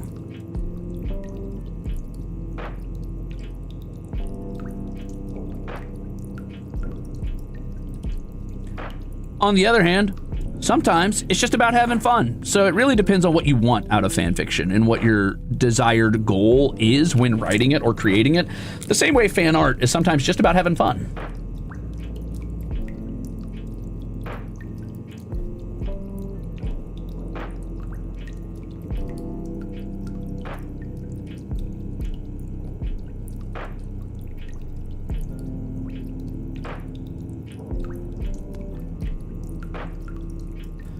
It's about self-expression? Sure, you could say that, and sometimes that's true. However, if you ask an inherently critical person who has an interest in art or writing as an art form in a medium to review it, I mean, oh well.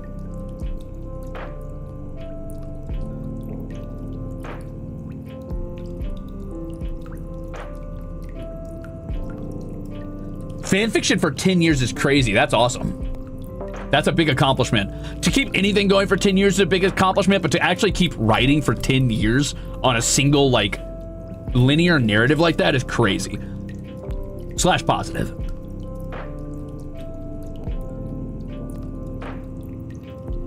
Sorry, I'm blowing on my card. Hold on.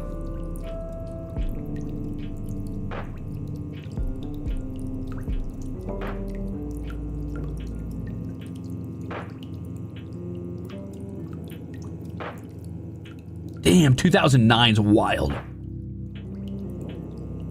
I'm retiring my first D&D character that I've been playing for 11 years. I decided to be a warlock and my patron is Twitch chat. I based him on Azure because as much as he inflicts pain on me, I like inflicting pain on my D&D group. Oh. Oh, okay. Okay.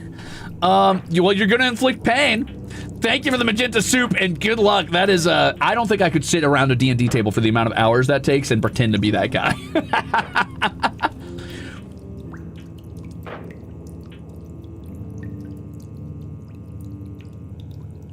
Good luck, gamer.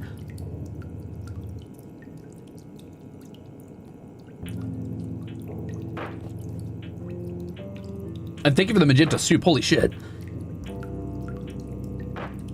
You've summoned the Danny.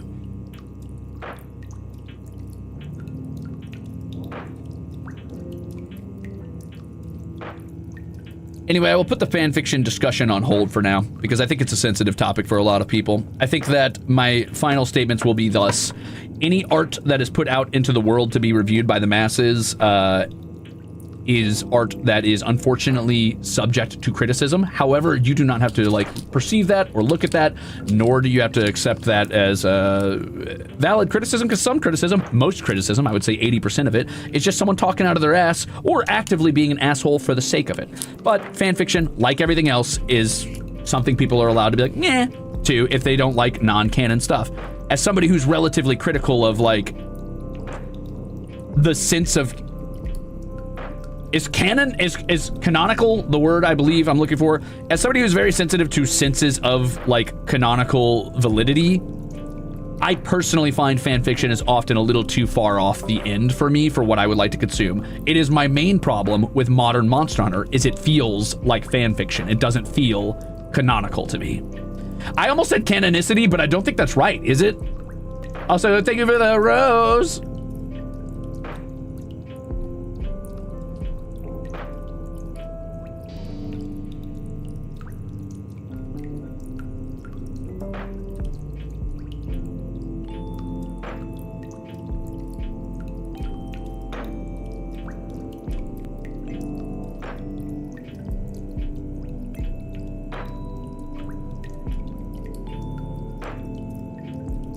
Boop, there we go. Canonical. Yeah.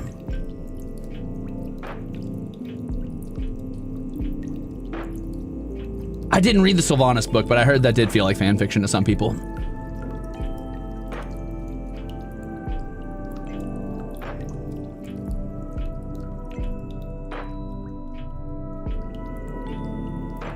Oh, I've heard that about the new Assassin's Creed game too. You know, it's funny because I played Assassin's Creed up to Assassin's Creed 3, and I got some of the way through it, but it didn't hook me as much, and I heard the newer ones just continue to kind of start to feel more and more disjointed from the established canon. Dyrulian, I did eat before stream this time, believe it or not. There's plenty of regular fiction that's trash. That people say it being like fan fiction as an insult is the problem. Sure, there's plenty of regular fiction that's trash, but if it's somebody's original creation, you can't say that it's not valid within the concept of the canon that they've established. You get what I'm saying?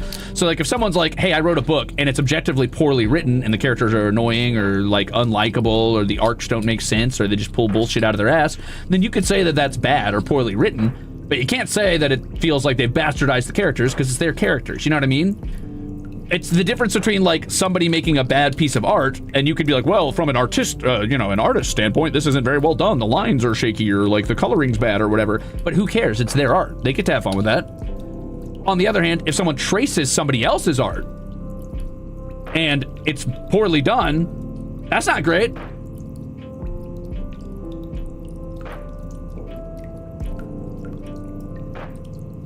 There's a Final Fantasy X book? Holy shit.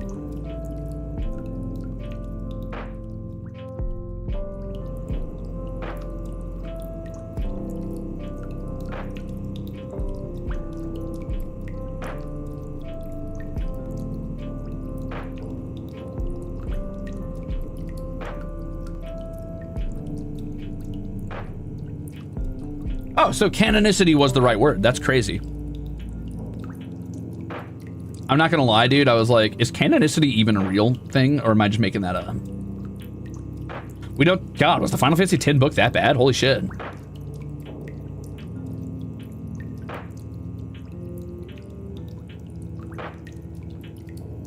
So at what point does an author ruin their own character so much that everyone collectively goes, that's not the same character anymore? I think that's up to each viewer's interpretation. Like most things, critique is largely subjective and based entirely on the individual, just like my view of canonicity is based largely on my own, very biased perception of what the canon should entail. However, I think that unfortunately for us, the reality is the author gets sole discretion of what is the same character and what is canonical and what isn't.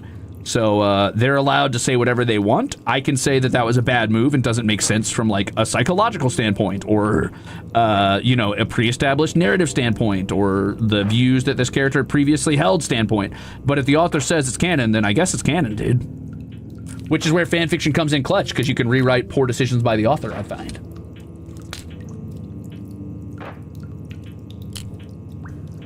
But it is subjective, and the author as the artist gets to determine what's canon.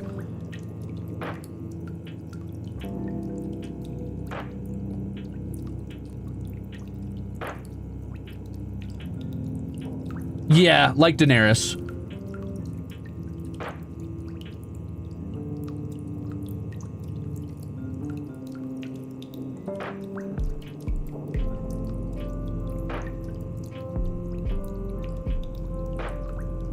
That's crazy. I've seen examples where I'm like, you may be the author, but what were you thinking? Yeah, I think writing is interesting because writing is a uniquely like subject to criticism art form where like, often we'll look at visual mediums and visual arts and we'll be like, well, it's, it's the artist's vision. It's the vision. You just kind of got to accept it for what it is. And we largely just take that at face value.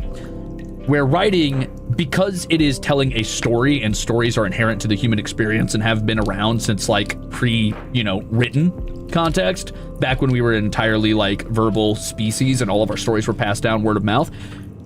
Because it is so inherent to being human, I think everybody has an opinion on writing, and writing is subject to criticism in a much more real and forward, almost like entitled way.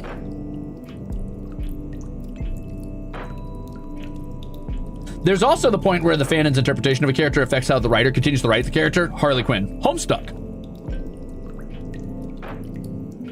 Homestuck.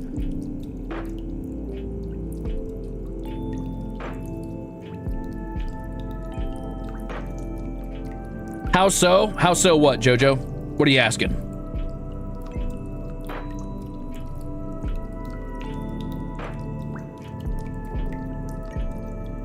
Oh yeah, that happened with Homestuck Hardcore. Many characters were affected by the fan base.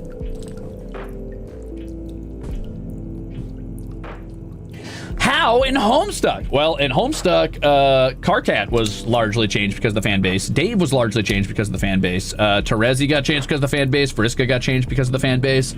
Let's see.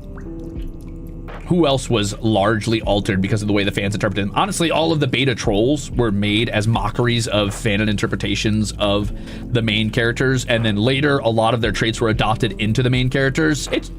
Homestuck was very, very, very affected by the fan base. However, it also started as a webcomic where the fans determined every panel that happened. So it kind of makes sense that Homestuck was affected by the fan base, since it started out as fan written to a degree.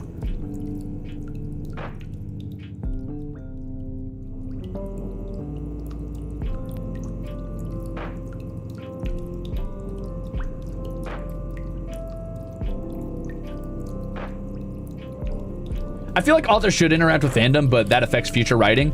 My problem with authors interacting with fandom is that nobody's immune to it. I think as an author, I would be very, very, very resistant to fan interpretation changing the way I wrote things. However, due to the desire to be resistant to it, I would likely be guided to actively, almost maliciously ignoring or going the other direction from what fans wanted, just to feel like I hadn't been manipulated into doing something, which is still being manipulated, just in the reverse direction. So being aware of that is important, I think, but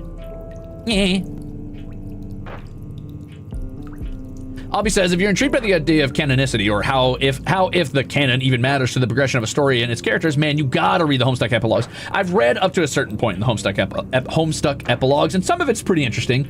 Some of it's a little questionable, but I mean, that's any story, I guess, especially Homestuck. Also, thanks for the soup.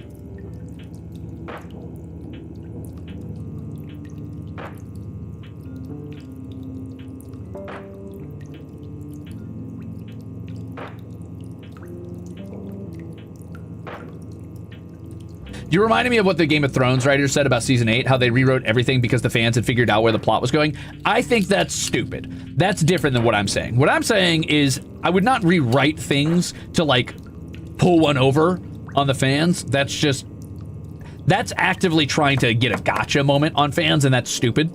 You know, you don't want to ruin narrative fulfillment and like the fulfillment of arcs that have been set up for 7 seasons just to pull one over on people.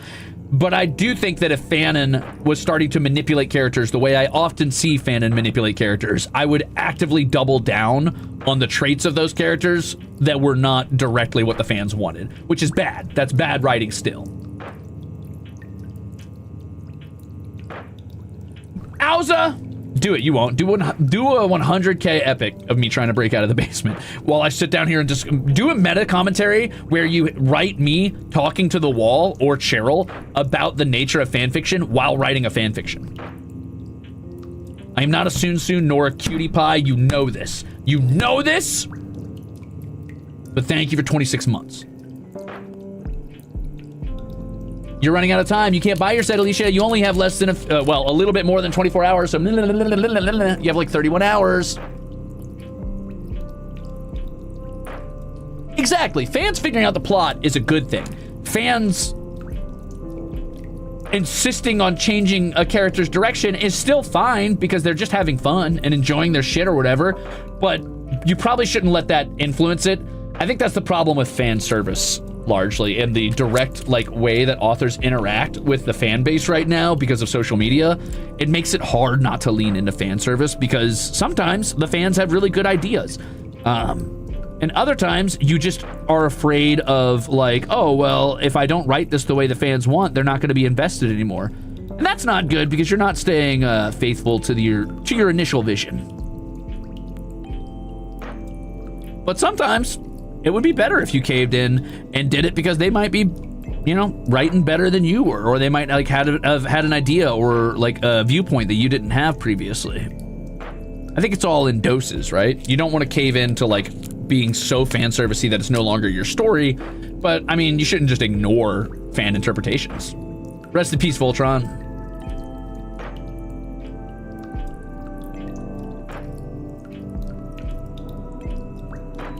Oh, I see, Myra.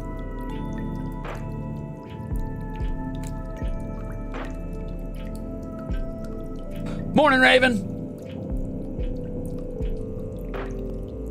Also, thanks for 23 months. Wait, are you Cheryl, Raven?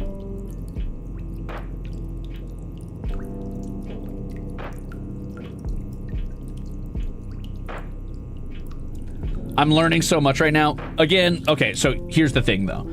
Take my word with a grain of salt. I am by no means a writer. I've never sat down and wrote a book. I've never even written a short story at best. I wrote like 2 fan fictions as a live in front of a studio audience once as a joke after spinning a wheel on what characters would be in it. And I've written a few voice packs, which you guys can check out with tier 4. No, I've written a few voice packs. So I am by no means a writer. Don't take my word for gospel here. However, I do think that consumers, as the people that writers are writing for, do have, you know, somewhat of an informed opinion on what consumption looks like and what writing should look like or could look like, and it should not be ignored. You take it with a grain of salt, but, I mean, it's worth listening to what consumers have to say. If that makes sense.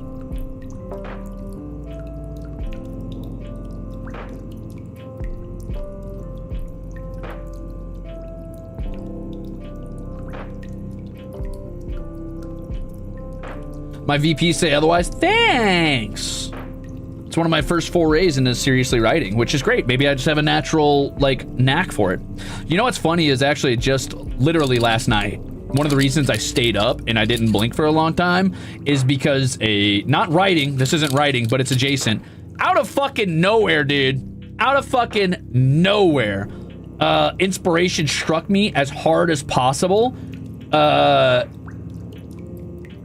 For like a huge gap in the gaming market and an idea for a game that would sell like fucking hotcakes, but unfortunately I don't know how to code or model and I could never make it a reality. But I did sit down and write the core concept, the gameplay loop, what would give it replay value, what the like large what is the intrinsic like systems in place within it, how things interact with each other on like sort of a ecological standpoint that makes it like worth playing again, and what like the vague goals of the player should be, and then also a couple worries I had about like the development of a game like this and what could go wrong with it, which sucks because I'm like, I've had a lot of ideas for games, don't get me wrong, but usually they fall within a genre like roguelite or like side scroller or Metroidvania or like RPG or board game. It's the first time I've had an idea for a genre that doesn't necessarily exist yet. It's inspired by many genres, but it doesn't exist yet. And it's frustrating to be like, I know this would do well. This would be a game people would play the fuck out of because I know I would play the fuck out of this. And it's not just catered to my hyper specific niche interests. It would be widely palatable to many people, but I can't make it a reality, and that sucks. I'm also aware that that's my greatest weakness, though. You know, when I was a kid, people would ask me, Ruze, you love video games. Why don't you go into game design? I'm like, well, I don't know how to code, and I know it's very tedious and hard, and it takes a lot of skills I don't have and I don't want to learn. I just don't have the mentality to sit down and do it. I'd be really good at game design, but I also know you have to be in game design as a coder or something else for like 10 years before you're ever allowed to be in charge of the creative aspects, and I'm just not gonna do that. So I have the skill sets to be the creative guy, but so does everybody else in their own mind, you know? Like everybody's like, I could be the ideas guy, and that sucks because it's like, well, that's just a job that I would be good at that I can't do because I'm never gonna do the groundwork to get there, which is my own fault. What are my opinions on fan bases telling newbies to skip certain parts of a series to enjoy it, like Devil May Cry 2 or filler episodes in anime? I don't like it. I don't like it, and I don't think people should do it. I think people as somebody who read Homestuck, everybody is often told to skip the early parts and just get to the good parts, air quotes, which are the trolls, and I think that's bad. I think that's bad for appreciating the characters. I understand it can be less fun, but I think it's a bad thing.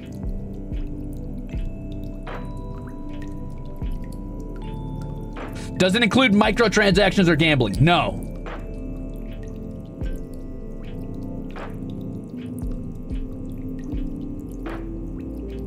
The thing is, you have to study and practice a lot of things. No one gets hired out of thin air. Yeah, that's the thing. I know this is never going to be a reality.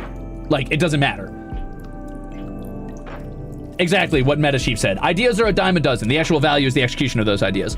I think that there is definitely a space where ideas are important, and if ideas were truly a dime a dozen, then we would see a lot more inspired and well-made games with like interesting concepts that totally shook up the market. I think the reality is most people don't have very good ideas, and they'll just go for whatever is most like profitable or most applicable or what's already successful in the market, and they're afraid to shake it up and take a risk because our market is risk adverse. I don't think ideas are a dime a dozen. However, I do think everybody thinks they have good ideas, myself probably included. Good ideas are rare, but it doesn't matter if you don't have the skill set to make it happen, and I don't. So it's like, yeah, I've got a really great idea, and I'm glad I wrote that down. The best thing I could do with that idea is give it to someone who's more qualified than me, and I don't want to do that, so.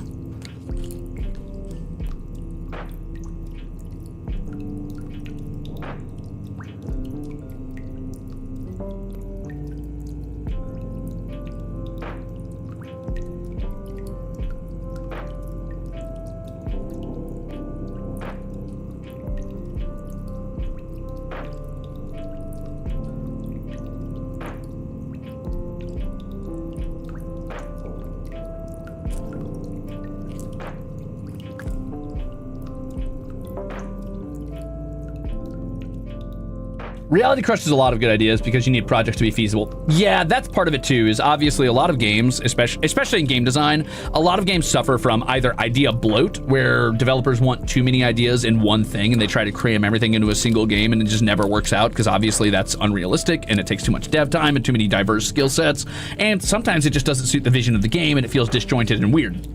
Secondarily, I think that a lot of people struggle with the idea of coming up with ideas that just aren't like easy to execute, that they think should be easy to execute because they don't understand the process of actual design, either the coding that goes into it or the modeling or, you know, the systems that need to be in place to make those gameplay loops work.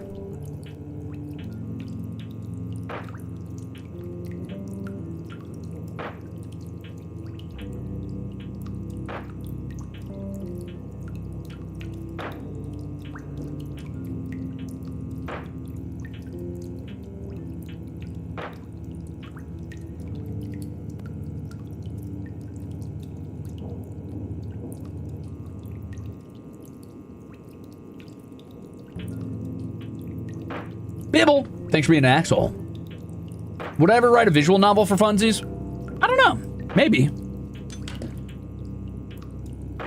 Maybe. I feel like I would have to find a really good artist and one who's willing to work with me. Because I'm not. I think I would, I'm not against it. I actually considered it at one point. I could probably, I think if I were to ever get into game design, an easy place to start, one that would be good for me to flex my like skills at or initially, would be a visual novel. But I would still need to learn the inherent coding for that, which is essentially just learning to code UI and still PNGs. So it's not that hard, probably in the grand scheme of things, but also you gotta have really good writing.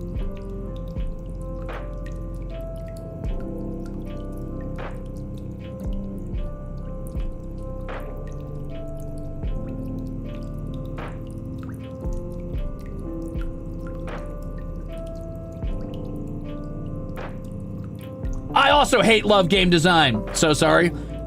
I think I have an inherent, I would say, pretty good grasp on game design just from the lens of somebody who's consumed many games in a large variety within the spectrum of gaming. But I mean, there's a lot of people out there who play games. I don't know if there's as many people who play games with a critical eye toward design as I do, but that doesn't mean that I'm special just because, like, I don't know. I think I have opinions. Oh no, another white guy on the internet with opinions. Incredible.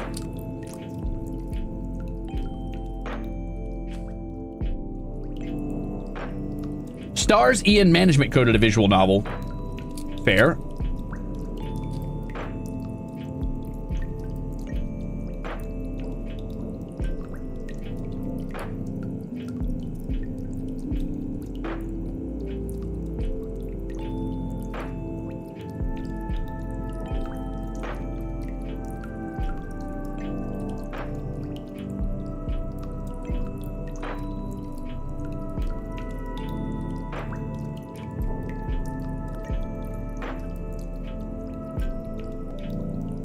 How many more of these am I going to do? How much longer am I going to go is the real question. I don't know what RINP is. Sorry, guys.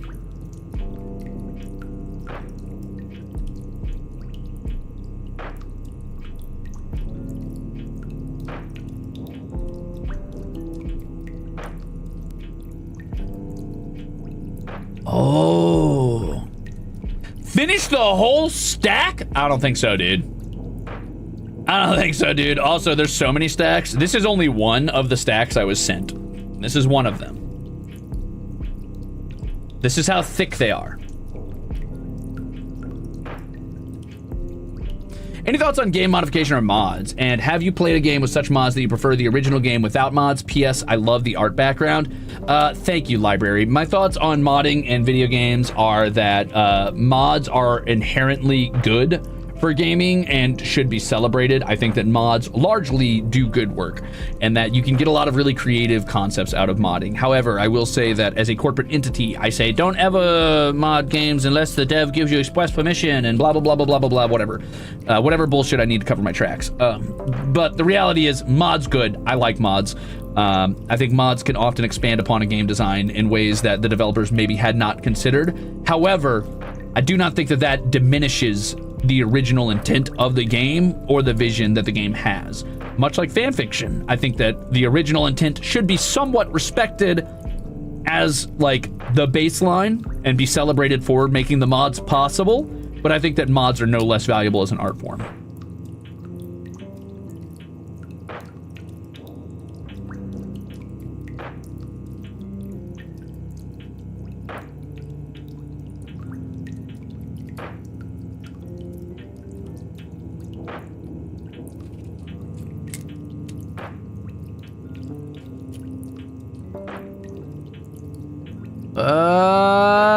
I'm tired of seeing my signature.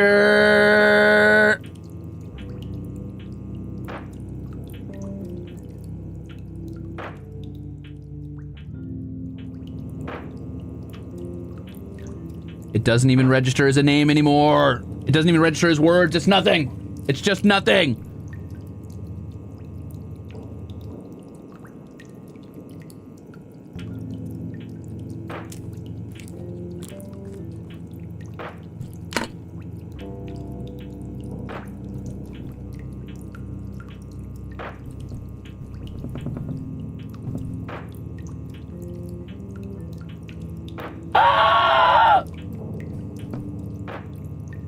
What the fuck is a ruse?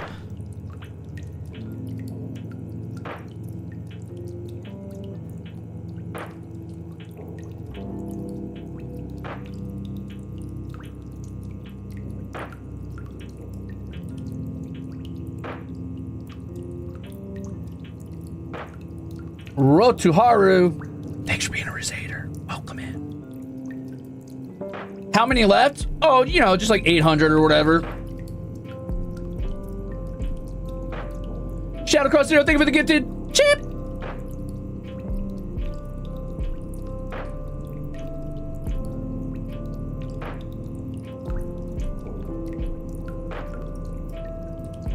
I've only signed 10? Are you out of your damn mind?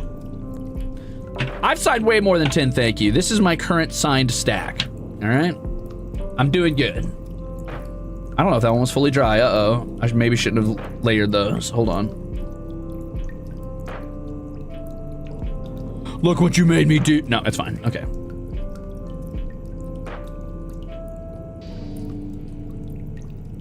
That's way more than 15. The account formerly known as T. Thanks for 28 months and welcome back.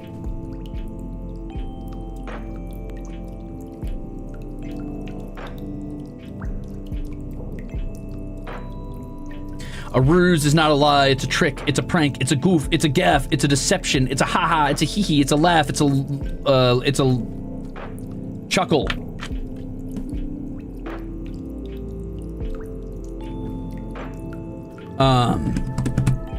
Anyway.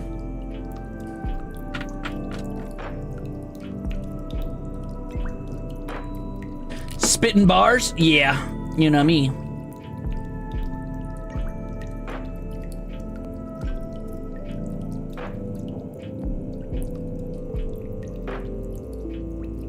No, it's not 5. I signed like 24-ish. I don't know how many I signed. I signed a lot. Stop. Leave me alone. All right. This is way better than the last time when I signed 10. I'm doing good. I'm keeping on track. I'm doing such a good job. Let me out of the basement. I've been good.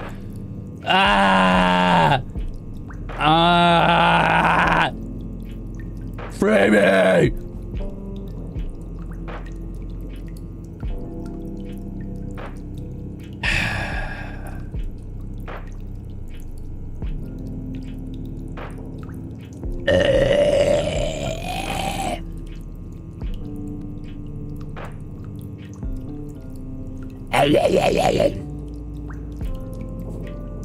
All right.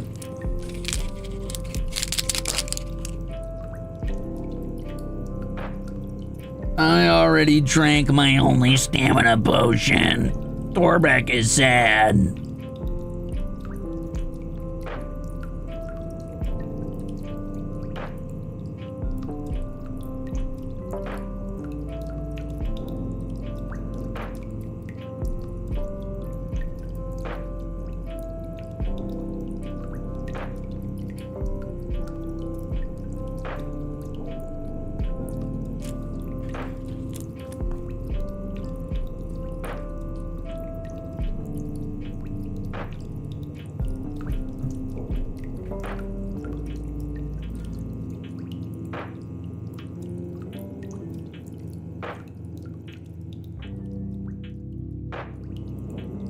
A work song?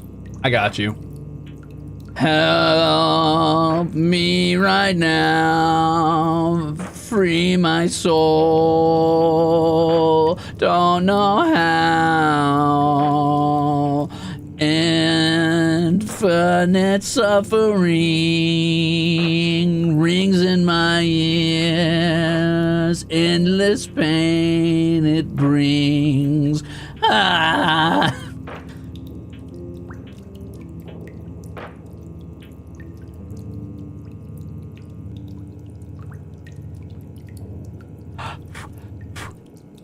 Uh-oh, my camera's dying. That's how you know I've been going too long. Cruising, no! My keys! An egg for these... Can I offer you an egg in these trying times? You can, Torbeck DeVito. When you're done with all that signing, we'll take you to the zoo. Really? Wow, thanks, Forbuddy. We thank you, Meta Sheep. You'll be able to run around with the lions and tigers and bears and elephants and, ostriches. Bring your favorite plushie. I'll bring my Paris. Yippee!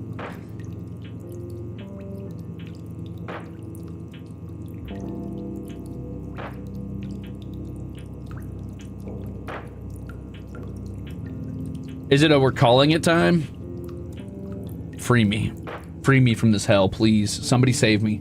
Somebody save me! Can somebody bribe my managers? Can you guys go find my managers and tell them to let me out of the basement? Or you could just steal the keys from them.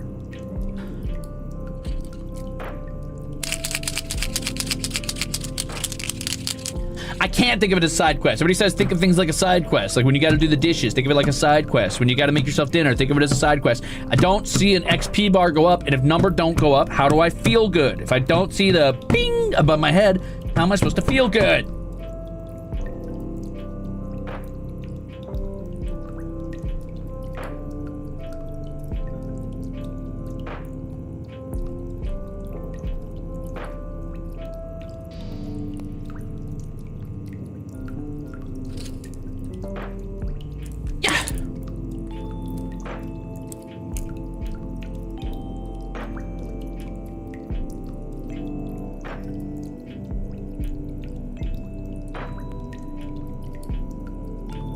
That one has a bit of an ugly M, and I don't like it as much, but somebody's getting this SSR rare pull, ugly M.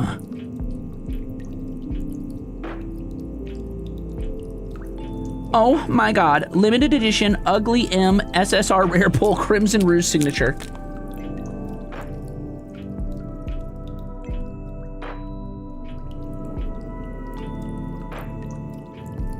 I can't get sushi after this, everything's closed, it's too late. I'll have to go make myself dinner after this. Bing! XP bar going up sound. Yum. Yum, thank you.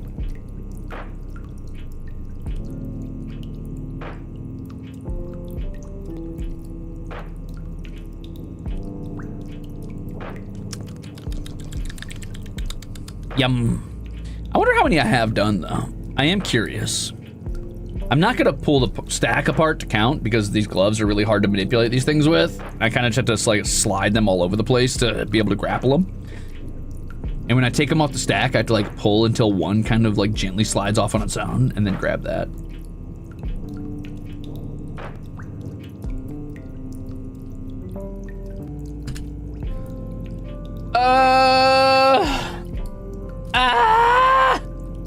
Let me out of the basement! Please! Okay, I'm fine. I would ideally like to do enough that the stack that I have left, like the amount I have left to sign in this stack is as big as the size of what I've signed so far. But that feels so far away, dude. That feels so far away. Yeah, that's the misery bar going up. Thank you. Oh, the misery. Everybody wants to hear that ding. Thanks. Doesn't it look fake? I agree, 4 by the Sweets, I agree.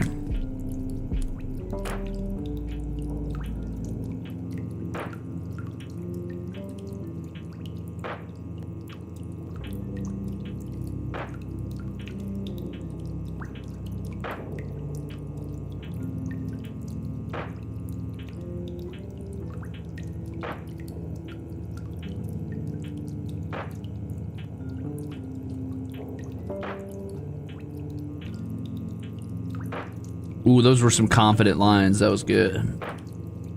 That's a good one. That's a good one.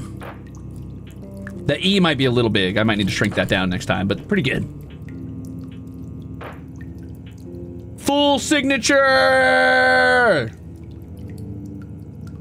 Audio Jungle. Do you guys like the weird drippy water sounds? Do you guys feel like you've been waterboarded yet? Do you feel like you've heard it for too long? How are we feeling? E!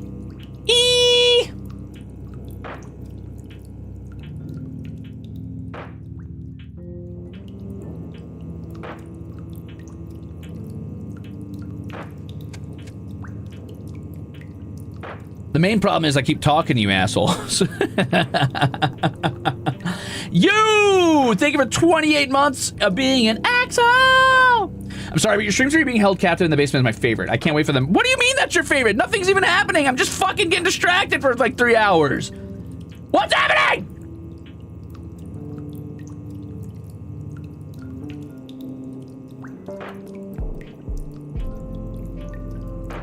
Crimzon Rulez is get 2 cards done every 40 minutes. You know what? New rule. We're doing a buy my silence challenge. For every soup, I'll be quiet for a minute and lock in. Or I'll be here for 12 years.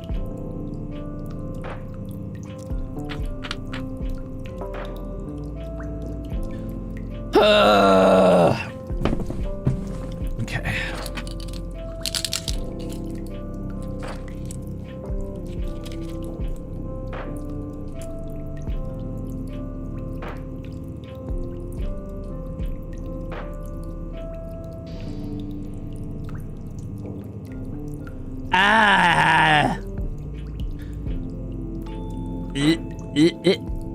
Buying 2 minutes. Oh. You know, I didn't really think about that. I don't have a timer to put up. I was joking. Unless. Actually, that probably would be a good way to get this shit done, huh? Maybe I should do that. Is that evil to do that? Maybe it's the right thing to do. Ah, buying 2 minutes science, buying 2 minutes. All right, you know what? Fuck it. I'll do it. I'll put up a timer. I'll do it. I got you. Thank you for the soup.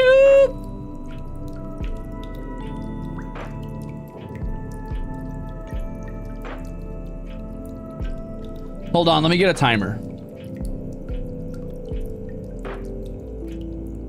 Wait, server day, wait!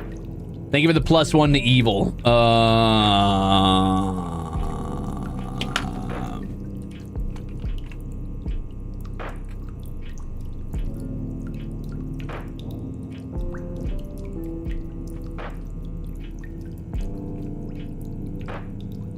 Guys, wait. Well, I'm nothing if not committed to a good bit. Shit. Thanks for the soups. I hope this doesn't crash my OBS. Do Minchies count as silence or unsilence? Unsilence, Surly. Thanks for being an axhole. That's 10 minutes of unsilence. I'm free.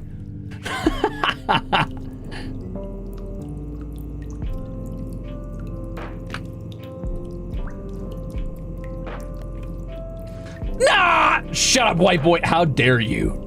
How dare you? You wait until I find you. I would love to hear you yap, but you must lock it. Guys, chill. That's enough slices.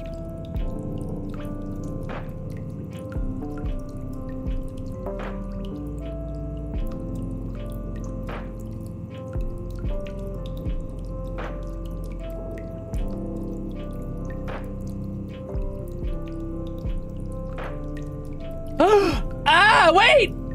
14, 16, 18, 20! Aw, man!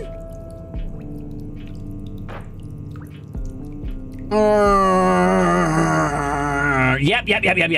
Oh, Sarah, it's been to think for the 28 months of being an exceptional.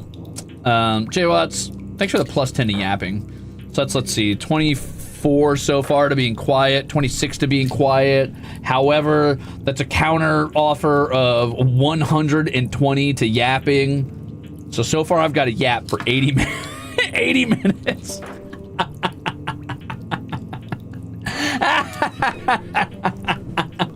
Holy shit. Thank you for 28 months, by the way, Astral. Thank you. Thank you for the super rabbit. Thank you, Iki. Thank you. Sarah, thank you for 28 months of being exceptional. Absolutely crazy, dude. No, I can't say that. That's not fair. That's not fair to the pieces of shit that put in the just fucking. I can't do it. I gotta. You can buy my silence. I'm not gonna. I'll figure it out. How do I do this? Does this work? Where's the timer? Where is it?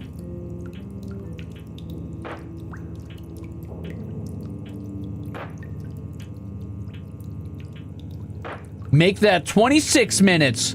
Ah! Thanks. No. Whoa. Hold on. Let me think for a second.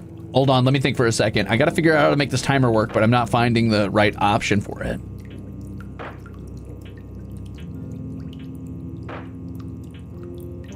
Like, I can't find where the timer is on here.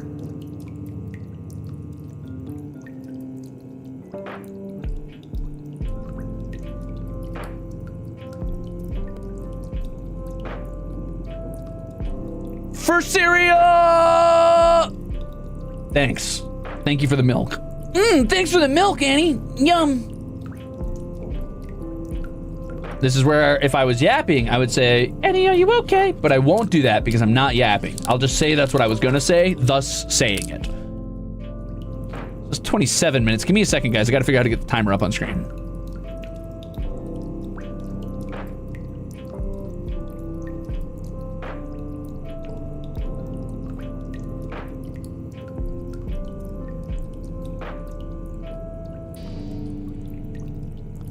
Oh.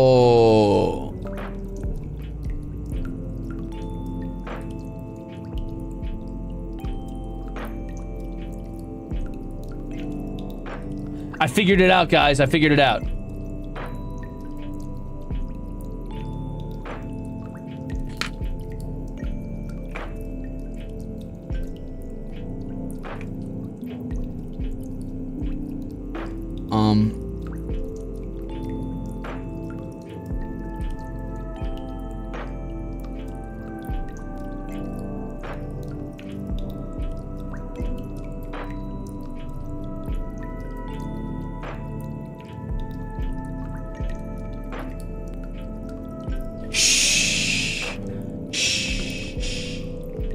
Quiet. Shh.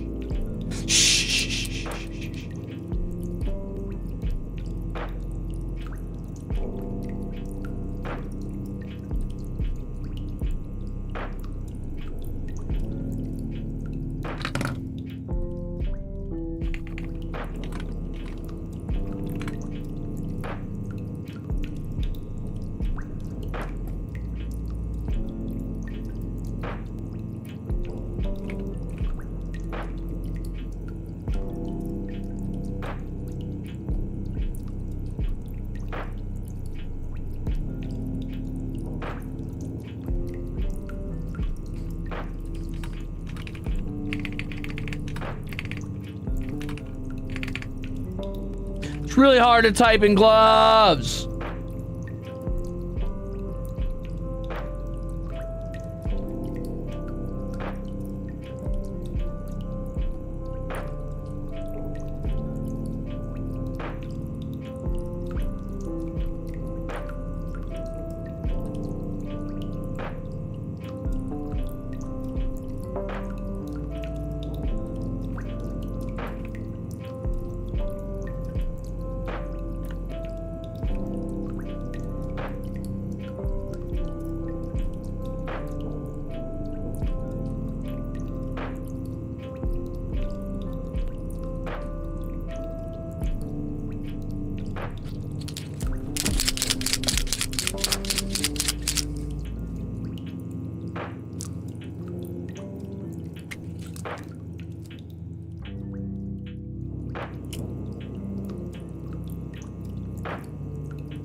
I don't like not talking. Okay, actually, that was talking. Hold on.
I want to watch a podcast.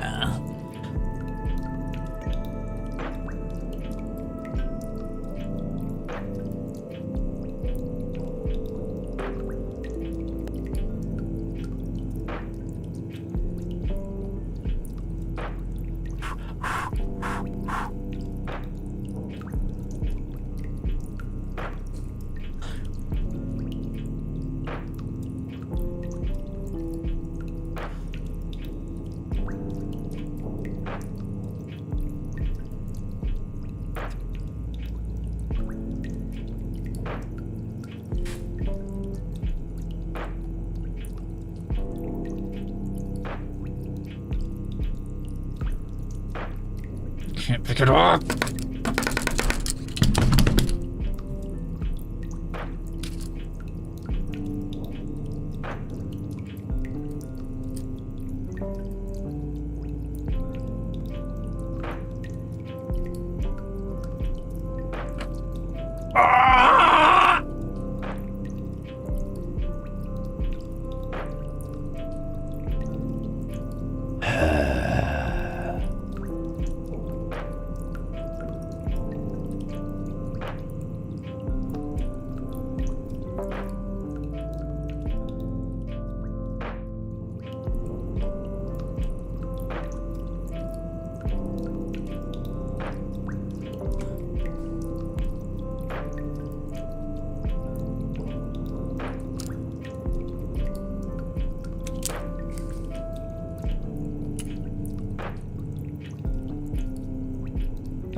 Oh.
Oh no! My camera! It's broken!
That would be enough.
Yes!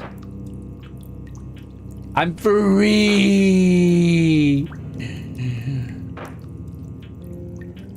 Gotta get that sign out of here. Get that sign out of here! Thank you for the chips and the soup. Thank you, thank you, thank you, thank you. Yippee!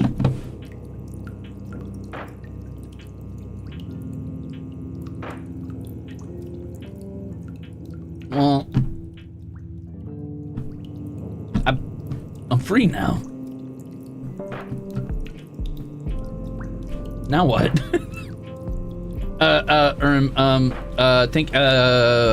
Thank you for.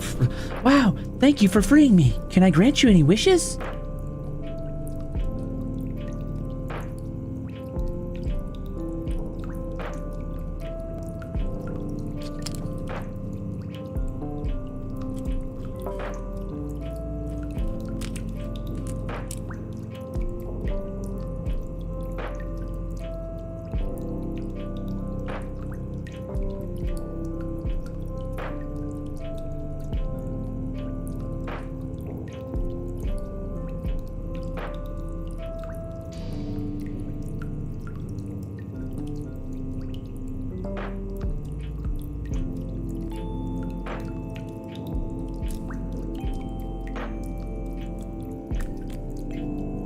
Oh, hot chocolate and cinnamon roll. You wish for me to be happy. Can I grant you any other wishes?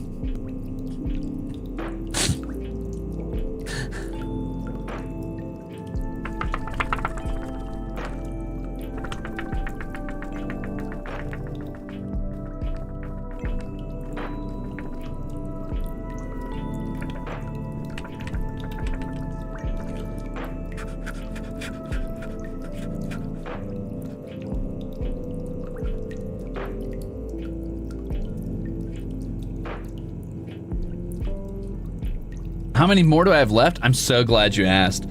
So this is how many I've done.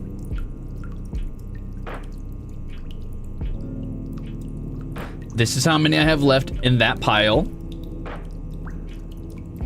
And I have minimum, I think, 5 more piles. So if you combine these two, I have to do that 5 times.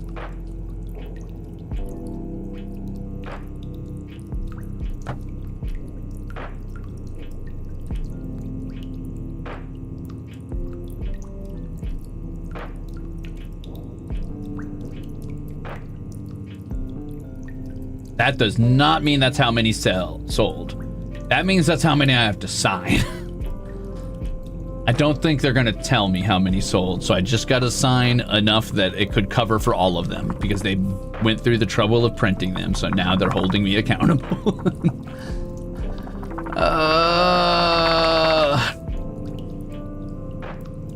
But hey, remember last time I did this stream and I got 10 done?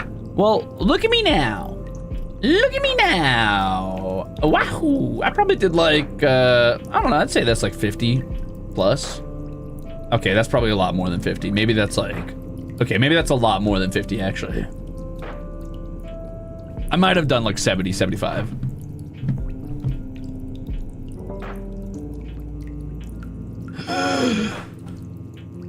I think I need a break. It's been 3.5 hours. I'm tired. My wrist is tired. Oh, I want a treat.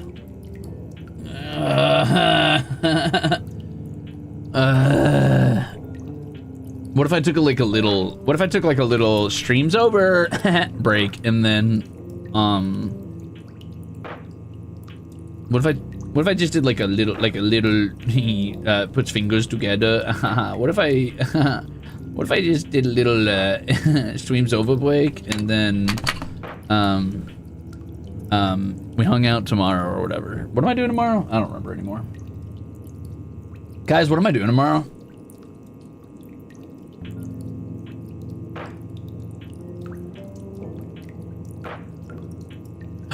That's right. I'm doing Armis teams for Pokemon. That's right. Yeah. I'll have you guys know I've played Pokemon Champions like 7 times since we last talked.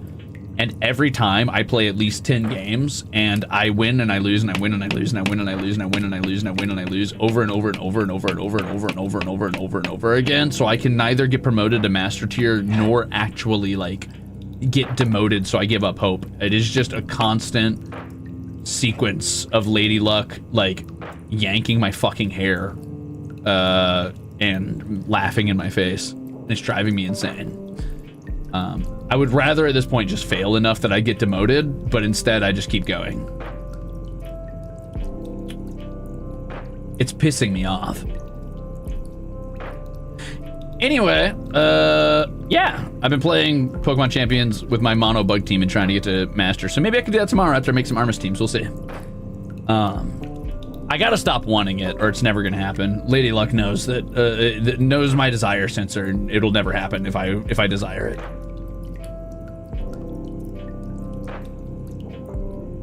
That's okay. Tomorrow we'll make Armis teams and Pokemon Champions. It'll be a lot of fun. And then the day after that, I'm either going to do... I have Slime Rancher on the list right now, but I could also do Subnautica. I might put like a YouTube poll up so that you guys can vote. If you guys still... If you want to vote on that. I mean, if you think Slime Rancher's fine, I'm fine with Slime Rancher. It's been a while since I played both.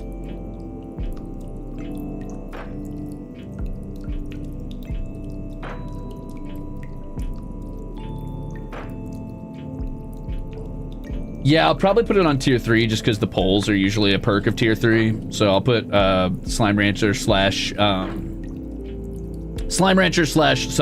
vote poll up on tier 3. So Axholes, keep an eye out for that.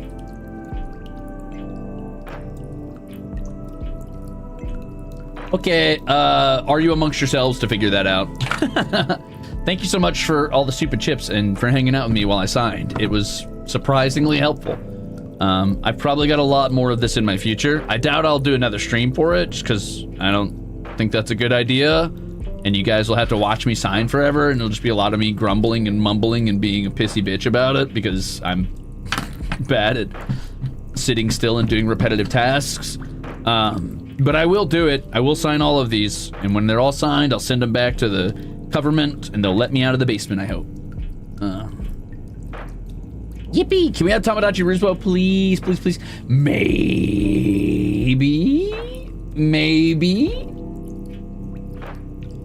If you guys liked your ASMR here, let me know and I'll never do it again. Yeah, so, I guess you're welcome for the sort of ASMR I don't fucking know. All right, I'm getting out of here. I've had enough. I'm leaving. I'm leaving. I gotta take a break from the basement. I gotta get out. I'm gonna leave my emergency deployable arms here for now. If anybody who's staying, please keep Cheryl company. Don't look her directly in the face or the mouth or the eyes. And if she asks for a snack or says, I'm hungry, do not approach within grabbing range. If you do, I expect I'll never see you again. Bye. Have fun in the dark. I'll see you tomorrow.